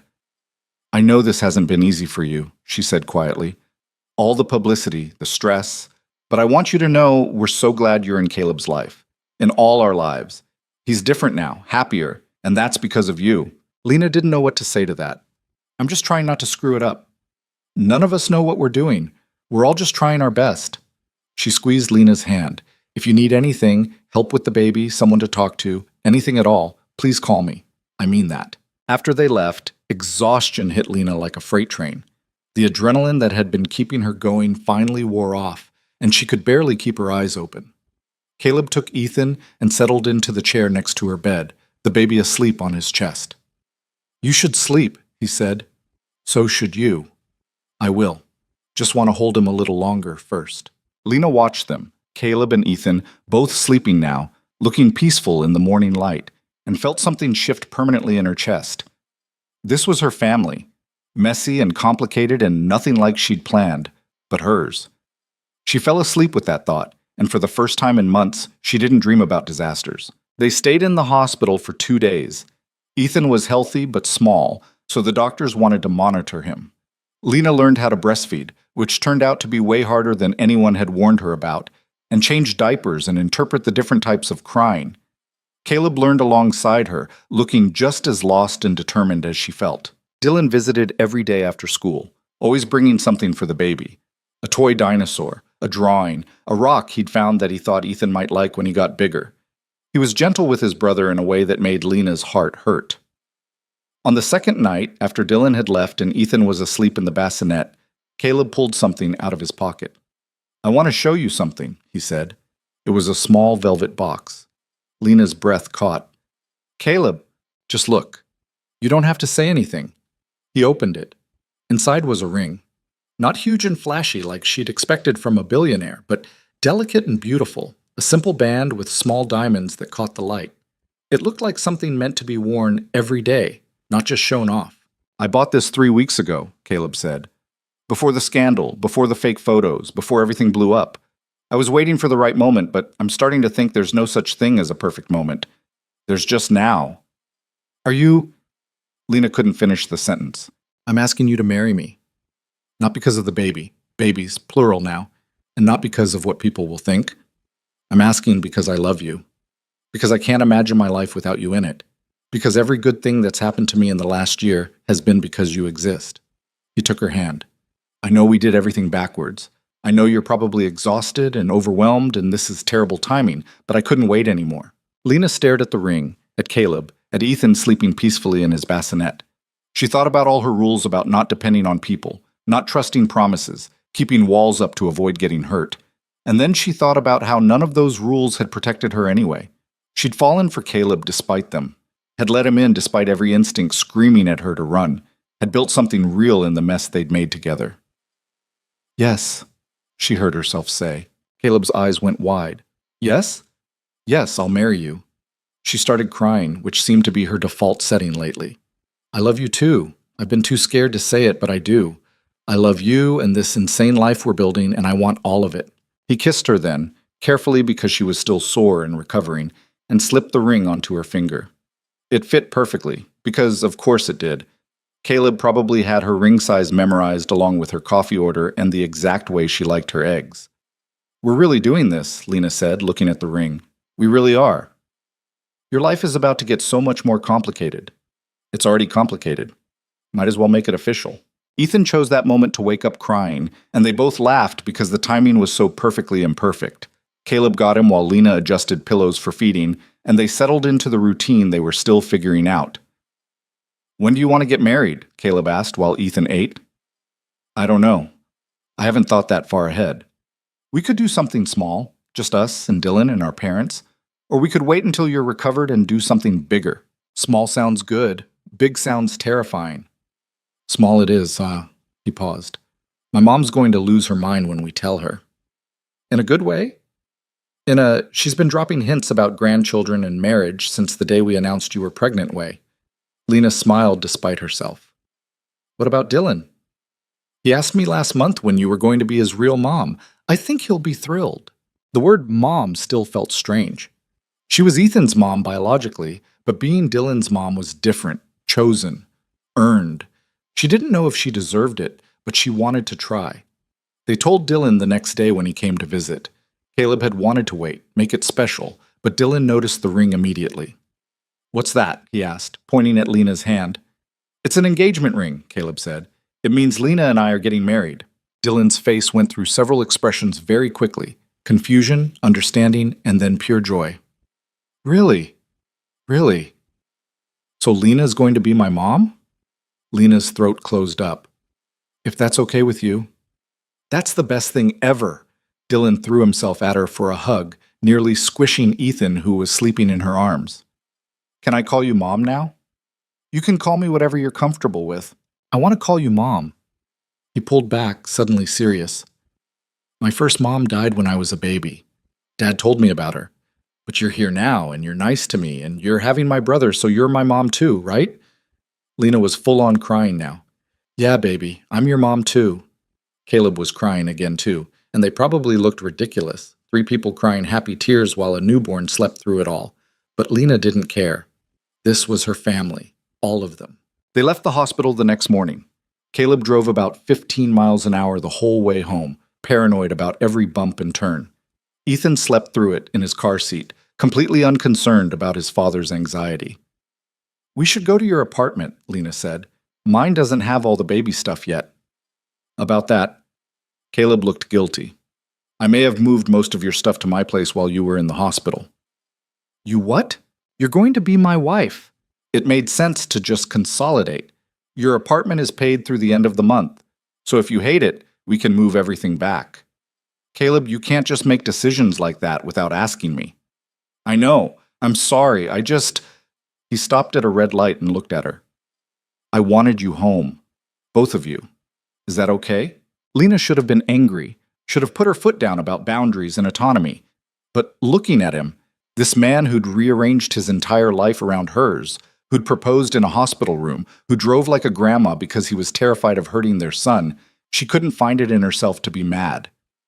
It's okay, she said. But next time, ask first. Deal. His house, their house now, she supposed, had been transformed. The nursery was fully set up with a crib and changing table and more baby supplies than any one infant could possibly need. Dylan's room had new curtains with dinosaurs on them.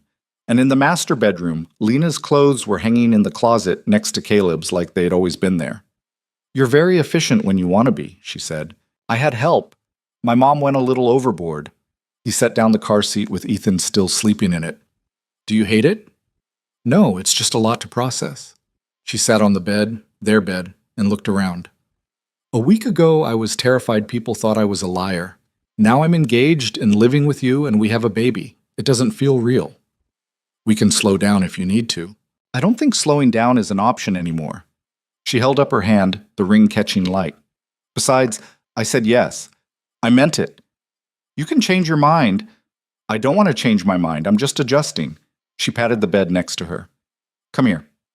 Caleb sat, and she leaned against him, exhausted and overwhelmed and happy in a way she hadn't known she could be. Thank you, she said quietly. For what? For not giving up on me.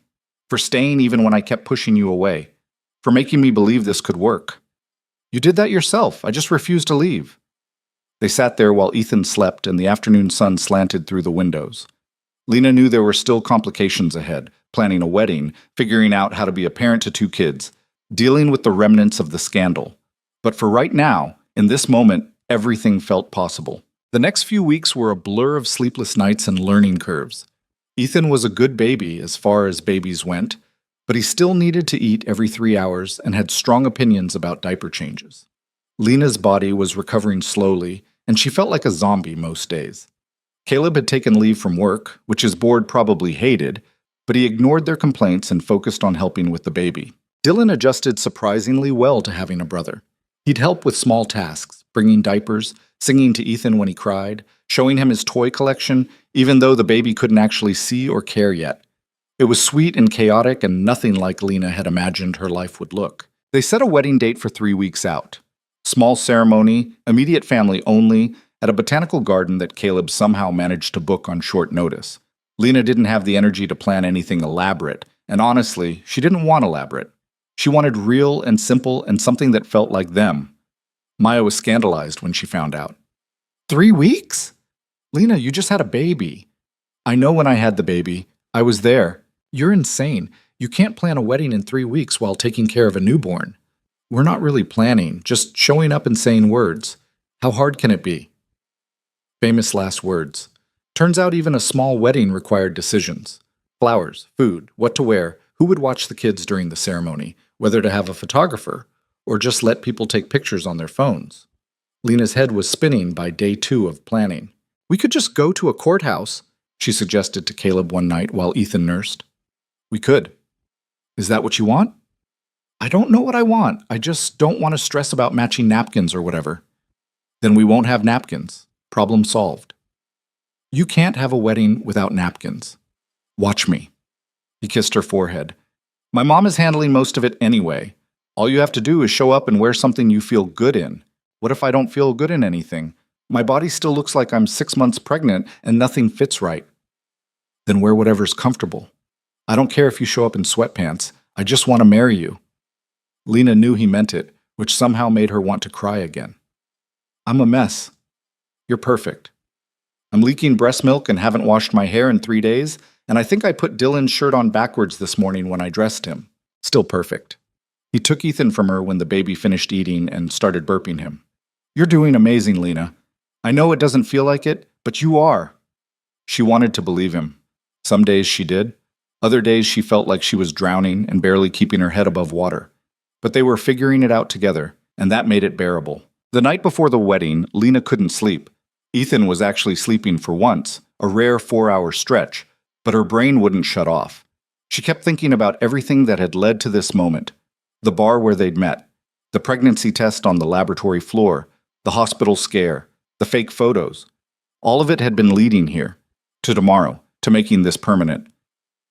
You're thinking too loud, Caleb mumbled next to her. Sorry. He rolled over and pulled her against him. What's wrong? Nothing's wrong. I'm just nervous. About the wedding? About everything. What if we're moving too fast? What if we're making a mistake? We're not making a mistake. You don't know that. Yes, I do.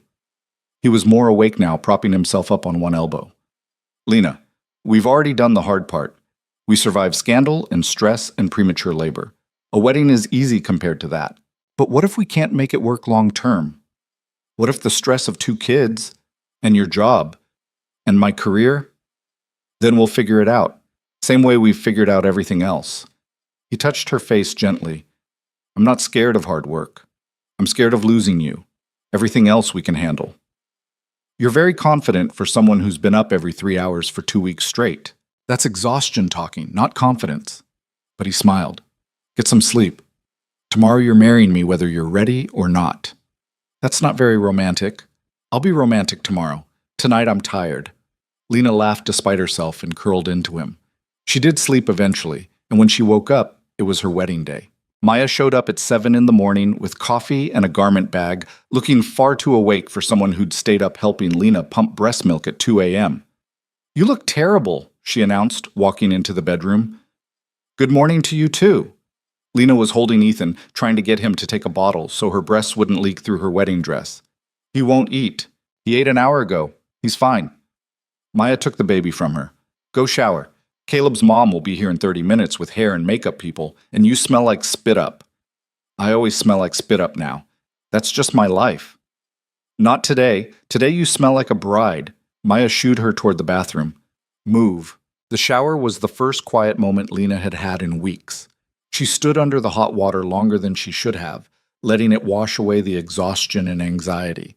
When she got out, she could hear voices in the bedroom. Maya, Caleb's mom, someone else she didn't recognize. She wrapped herself in a robe and opened the door to find her room had been transformed into what looked like a salon. 2 women were setting up makeup and hair stations, and Caleb's mom was hanging a dress on the closet door that Lena had never seen before. What is that?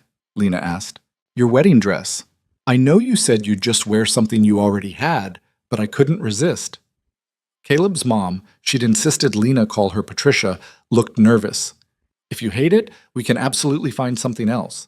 I kept the tags on. Lena walked over and touched the fabric. It was beautiful, simple and elegant, champagne-colored instead of white, with lace sleeves and a cut that would hide her still soft stomach.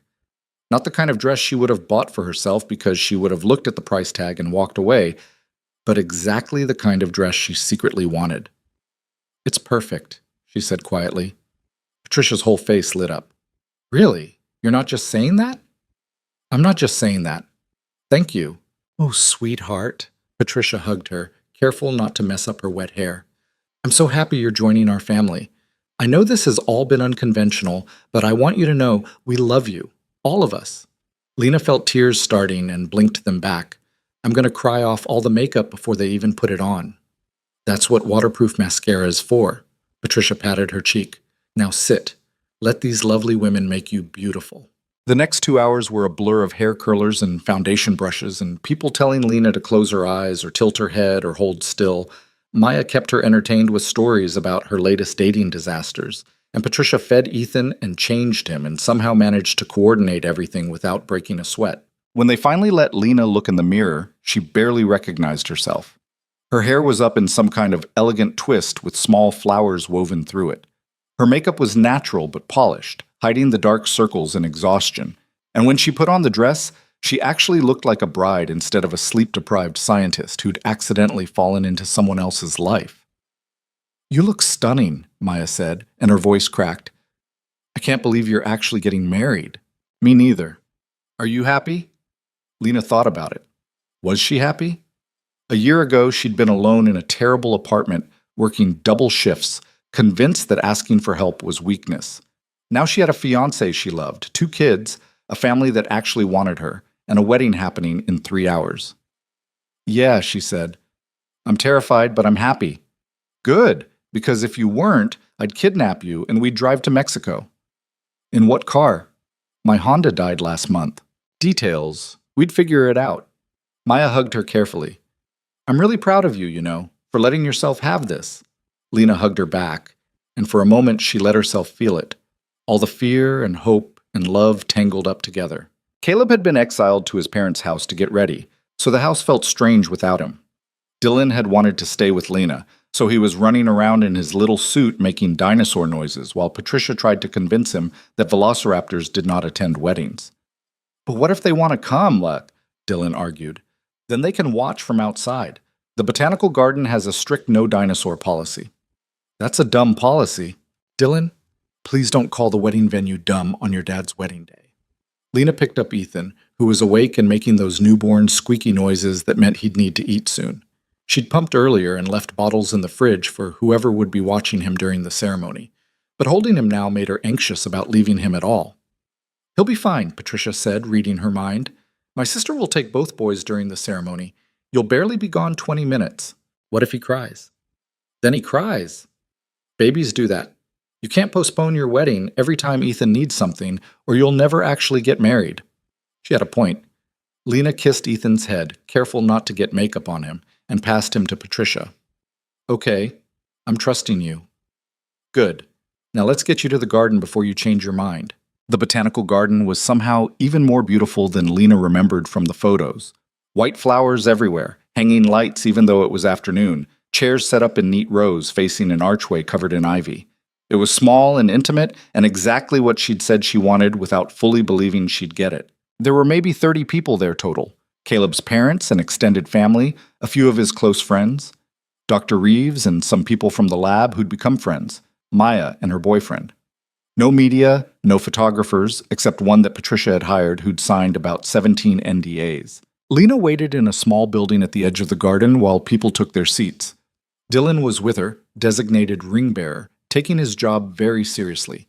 He had the rings in a small box that he kept checking every 30 seconds to make sure they hadn't disappeared. What if I drop them?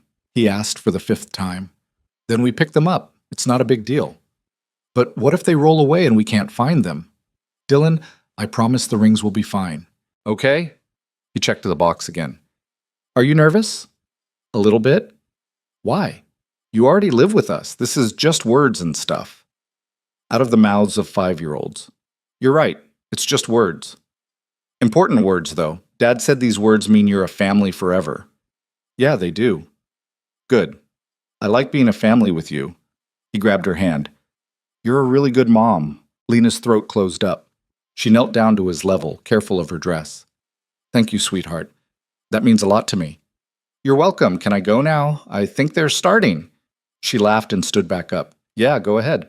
Dylan walked out with exaggerated seriousness, carrying the ring box like it contained national secrets.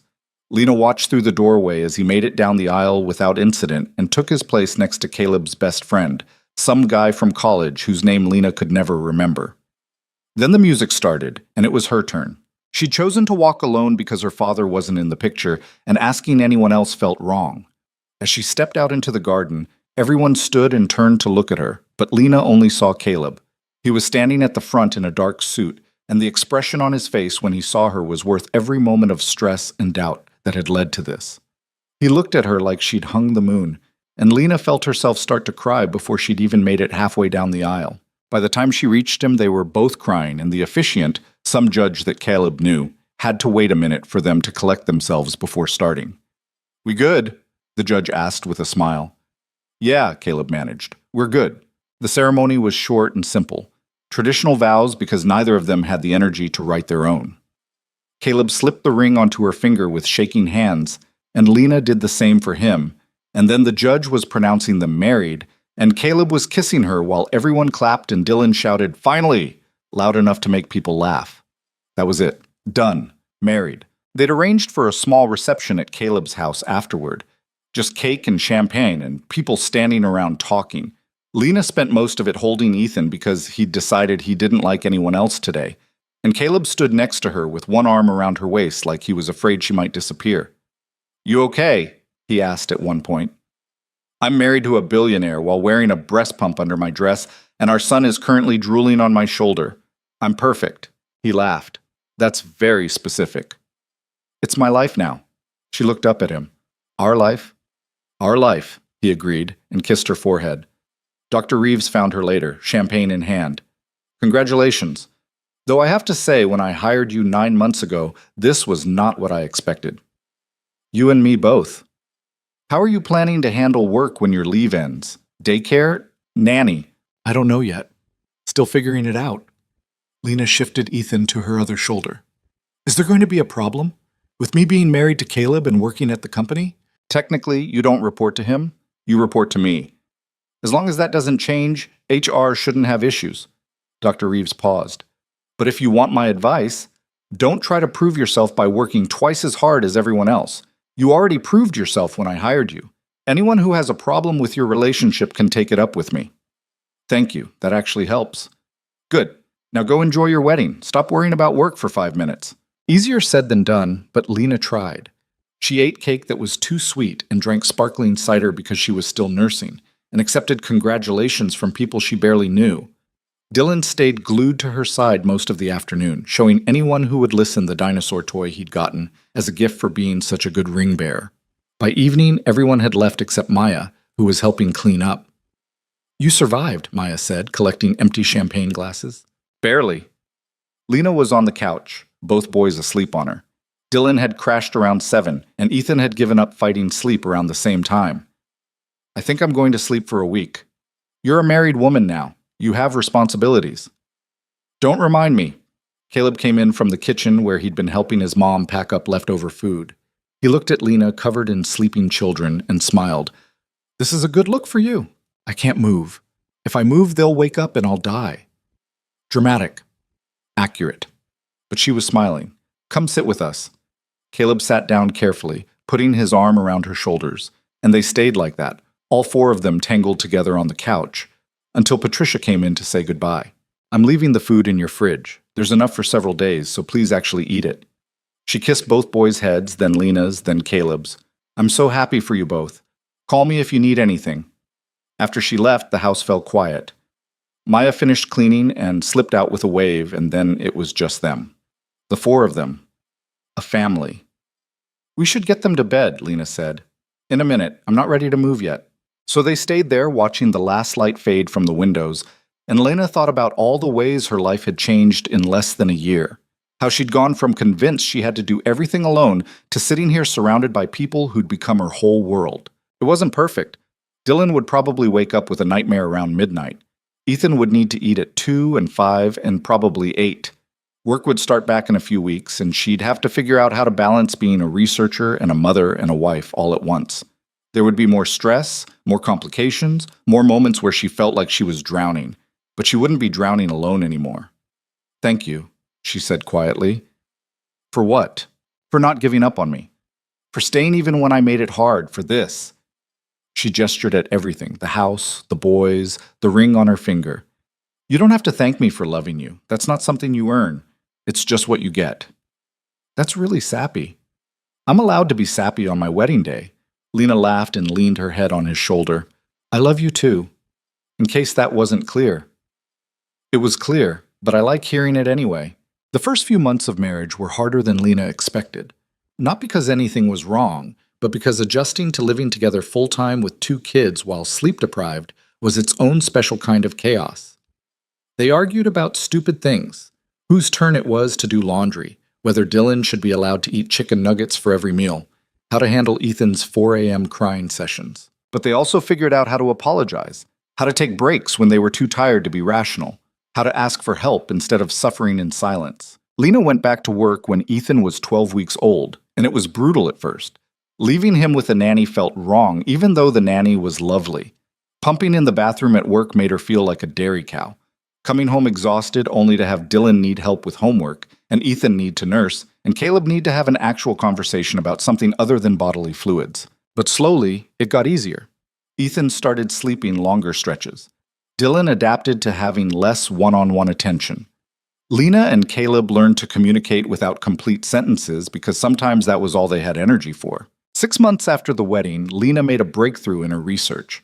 A new flavor compound that could reduce sodium in processed foods without sacrificing taste. It was significant enough that Dr. Reeves submitted it for publication, and suddenly Lena was getting attention for being a scientist again instead of just Caleb Vaughn's wife. The first time someone interviewed her about her work without mentioning her marriage, she called Caleb crying happy tears. "This is what you worked for," he said. "You earned this." "I know, it just feels good to be seen for what I can do instead of who I'm married to." "You've always been more than who you're married to. The rest of the world just needed to catch up." Dylan started first grade that fall, and watching him walk into school with his dinosaur backpack made Lena surprisingly emotional. He'd started calling her mom consistently now, without asking permission first, like it was the most natural thing in the world. "You okay?" Caleb asked, watching her wipe her eyes. "He's growing up. That's generally what kids do." "I know, but..." She stopped. "What if I'm not doing it right, being his mom? What if I'm screwing him up?" "You're not screwing him up. He's happy and healthy and obsessed with dinosaurs. That's all we can ask for." Caleb took her hand.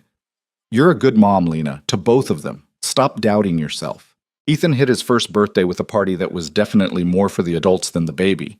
He smashed cake into his hair and cried when everyone sang to him, and it was perfect in its messiness. Lena looked around at the chaos, Dylan chasing his cousins through the backyard, Caleb trying to wipe frosting off Ethan's face, Maya taking approximately 1 million photos, and felt something settle in her chest. This was her life now. Messy and loud and nothing like she'd planned. But it was hers, and she wouldn't trade it for anything. That night, after the guests had left and both boys were asleep, Lena found Caleb in their bedroom looking at something on his phone. "What are you reading?" she asked. "Article about Victoria Chen. She settled the lawsuit today. Had to issue a public apology and pay damages." He put the phone down. "It's over." "How do you feel about that?" "Relieved, mostly. That whole thing feels like it happened to different people." He pulled her onto the bed next to him. "We've come a long way from fake photos and hospital scares." "We really have." Lena curled into his side. "Sometimes I still can't believe this is real, that I get to keep this." "You get to keep it, all of it. Me, the boys, the whole package." "Even when I'm annoying?" "Especially then." She poked him in the ribs. "That's not very romantic. I used up all my romance at the wedding. Now you get the real me, moderately tired and covered in baby spit-up. I can live with that." They lay there in comfortable silence for a while, and Lena thought about the woman she'd been a year and a half ago, terrified of depending on anyone, convinced that asking for help was weakness, so focused on surviving that she'd forgotten what it felt like to actually live. That woman wouldn't recognize her life now, wouldn't understand how she'd let someone in completely, how she'd build a family out of what started as a mistake, how she'd learned that sometimes the best things came from the moments you didn't plan for. "What are you thinking about?" Caleb asked. "How much everything's changed." Good change or bad change? Terrifying change that turned out to be good. She propped herself up on one elbow to look at him. I spent so long trying to control everything, making sure I didn't need anyone, building walls so I wouldn't get hurt, and then you came along and knocked all of it down. Sorry? Don't be. I needed someone to knock them down. I just didn't know it yet. She kissed him softly. Thank you for being stubborn enough not to give up. Thank you for being brave enough to let me in. Ethan started crying from the nursery, his usual 11 p.m. wake-up call, and they both groaned. Your turn, Lena said. I did the last feeding. No, that was me. You did the diaper change. We need a better system. We need a baby who sleeps through the night. That too. But Caleb was already getting up. I've got him. You sleep. Lena watched him go, this man who'd changed her entire world, and felt that familiar warmth spread through her chest. Love, she realized. Not the desperate, anxious kind she'd felt at the beginning when she was waiting for him to leave, but the solid, steady kind that came from building something real together. She fell asleep listening to Caleb singing softly to Ethan in the next room, and for the first time in her life, she wasn't scared of losing it. 2 years later, Lena found herself in a familiar position, staring at a pregnancy test showing 2 pink lines. You have got to be kidding me, she said to her reflection. She and Caleb had talked about maybe having another baby eventually, but eventually was supposed to be further in the future. Ethan was only 2. Dylan was 7, and finally sleeping through the night consistently. They'd just reached a point where life felt manageable. And now this. She took the test to show Caleb, who was in the kitchen making breakfast while supervising both boys. Dylan was building something with Legos at the table, and Ethan was in his high chair throwing Cheerios on the floor with scientific precision. Hey, Lena said, we need to talk. Caleb looked up from the eggs he was scrambling and saw what she was holding. His eyes went wide. Is that? Yep. Are you? Very. He stared at the test, then at her, then back at the test. Then he started laughing. This is not the reaction I expected, Lena said. I'm sorry, I'm just... He couldn't stop laughing. Of course this would happen right when things got easy. So you're not upset? Upset? Lena, we're going to have another baby. He crossed the room and pulled her into a hug, careful of the test still in her hand. I'm not upset. I'm terrified and excited and wondering how we're going to fit another car seat in the car, but I'm not upset. 3 kids is a lot of kids. Good thing we've had practice. Dylan looked up from his Legos. What's going on? Lena and Caleb looked at each other, having a silent conversation. Then Caleb knelt down to Dylan's level. How would you feel about being a big brother again? Dylan's face lit up. Really? Another baby? Really? Yes. He jumped up and hugged Caleb, then ran over to hug Lena. Can it be a sister this time? I love Ethan, but sisters are cool too. We can't control that part, buddy, Lena said, ruffling his hair. That's okay. I'll love them anyway. He went back to his Legos, already chattering about all the things he'd teach the new baby. Ethan, oblivious to the conversation, threw another Cheerio on the floor and clapped at his own accomplishment. Lena looked at Caleb, at their boys, at the chaos of their kitchen on a random Tuesday morning. We're really doing this again. We really are. He kissed her, and she could feel him smiling against her lips. 3rd time's the charm, right? That's not how that saying works. It is now. The pregnancy was easier than the first one, probably because Lena knew what to expect this time. The morning sickness was still brutal, but she had better medications and a husband who'd learned to cook things that didn't make her nauseous. Work was supportive. Dr. Reeves just rolled her eyes and said, "Again?" but approved her schedule changes without complaint. They found out at 20 weeks it was a girl, and Dylan was thrilled. He insisted on helping pick out her name and lobbied hard for Dinosaur before settling on agreeing with Lena's suggestion of Charlotte. Charlotte Vaughn, Caleb said, testing it out. Charlie for short. I like Charlie, Dylan agreed. When she's born, can I hold her? Of course you can. You're going to be her big brother. That's an important job. Dylan took that responsibility seriously. He spent the rest of the pregnancy telling Lena's stomach about dinosaurs and outer space, preparing his sister for the world she'd be entering. Charlotte arrived 3 weeks early, apparently it was a family tradition now, on a cold January morning. The labor was faster than Ethan's had been, which was both good and slightly terrifying. Lena barely made it to the hospital before her water broke, and 4 hours later, they had a daughter. She was tiny and red and had a full head of dark hair just like her brother's. When the nurse placed her on Lena's chest, Charlotte opened her eyes and looked up at her mother like she'd been waiting to meet her. "Hi, baby girl," Lena whispered. "We've been waiting for you." Caleb was crying again. He cried at all the births, apparently, and took about 1,000 photos of Charlotte before the nurses even finished cleaning her up. When they brought the boys to meet her later that day, Ethan was cautious but curious, and Dylan was instantly in love. "She's so small," Dylan said, touching her tiny hand with one finger. "Was I that small?" "You were," Caleb confirmed. "Weird." But Dylan was smiling. "I'm going to protect her from everything. She's going to be the safest baby in the world." "She's lucky to have you as a big brother," Lena said. That night, after the boys had gone home with Patricia, and it was just Lena and Caleb and Charlotte, they sat in the hospital room watching their daughter sleep. "3 kids," Lena said. "We have 3 kids." "We do." Caleb was holding Charlotte, refusing to put her down even though the nurses kept offering to take her to the nursery. "Are you happy?" "I'm exhausted and sore and my boobs are about to explode, but yeah, I'm happy." She looked at him. "Are you?" "Happier than I knew how to be." He shifted carefully so he could kiss her without disturbing the baby. "Thank you." "For what?" "For saying yes to all of it. The baby, the proposal, building this crazy life with me. You could have run at any point and you stayed. I almost did run, multiple times. But you didn't, that's what matters." Lena thought about that. About all the moments she'd been terrified and stayed anyway. Meeting Caleb in the lab that first day. The hospital when she'd passed out. Accepting the apartment, saying yes to the proposal. Each decision had felt impossible at the time, but looking back, they'd all been leading here. "I'm glad I stayed," she said quietly. "Me too."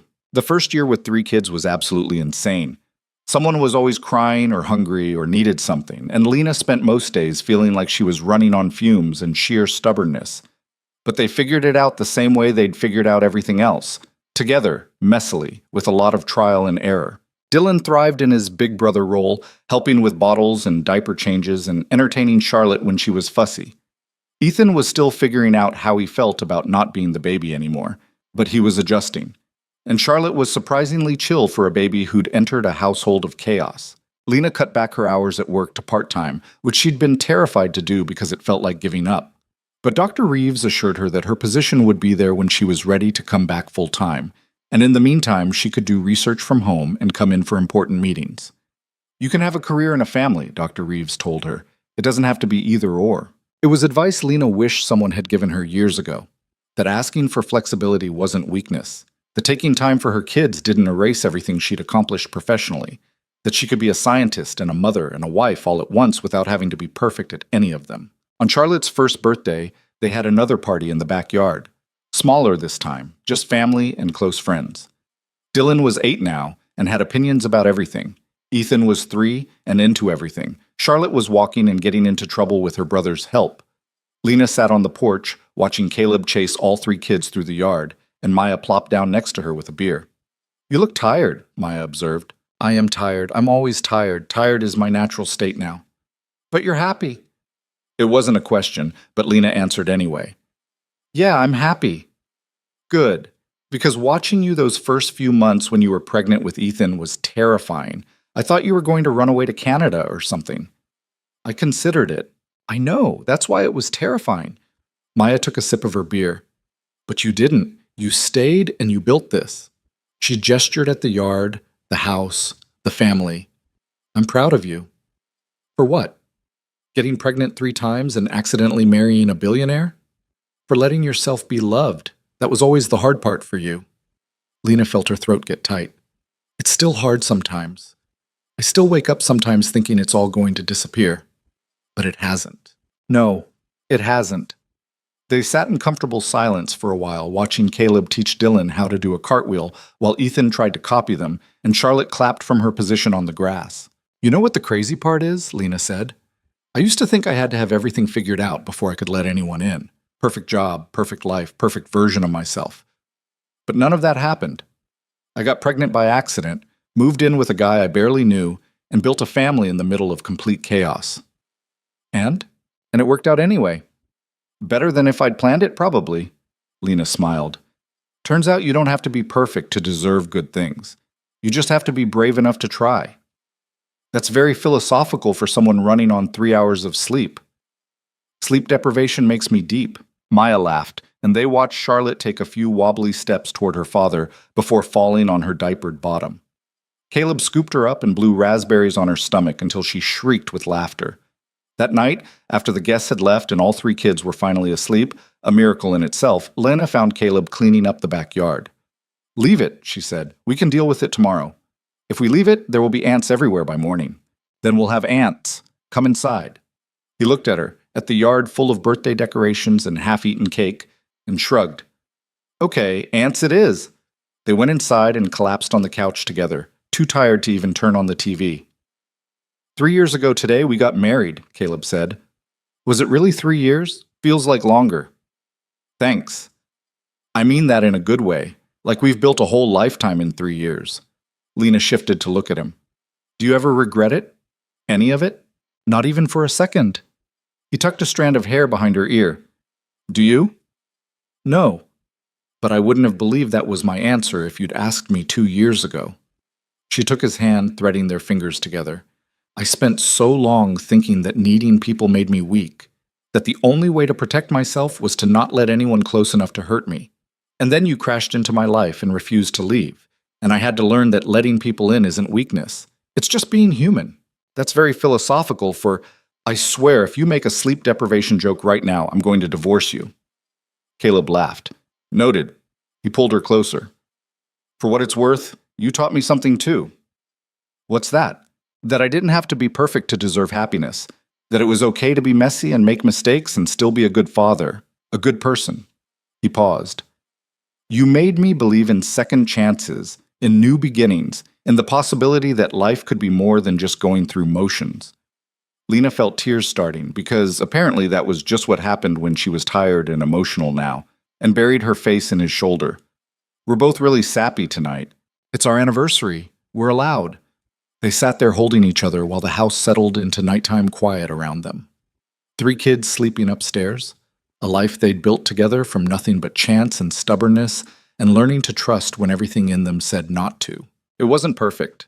They still argued about stupid things, still had days where they were too tired to be good to each other, still worried about money sometimes, even though Caleb was a billionaire, because old habits died hard, still had moments of doubt and fear and wondering if they were doing any of it right. But they had each other. They had their kids. They had a family that maybe started as an accident but had become the most intentional thing either of them had ever built. And that was enough. More than enough. It was everything.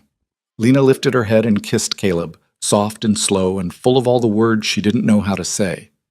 When she pulled back, he was smiling. I love you, he said. I love you too. She settled back against him.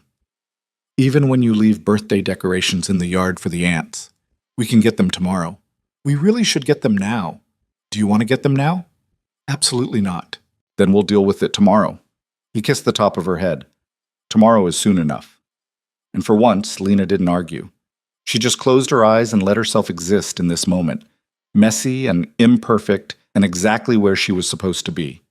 Tomorrow would come soon enough. Tonight, she had everything she needed.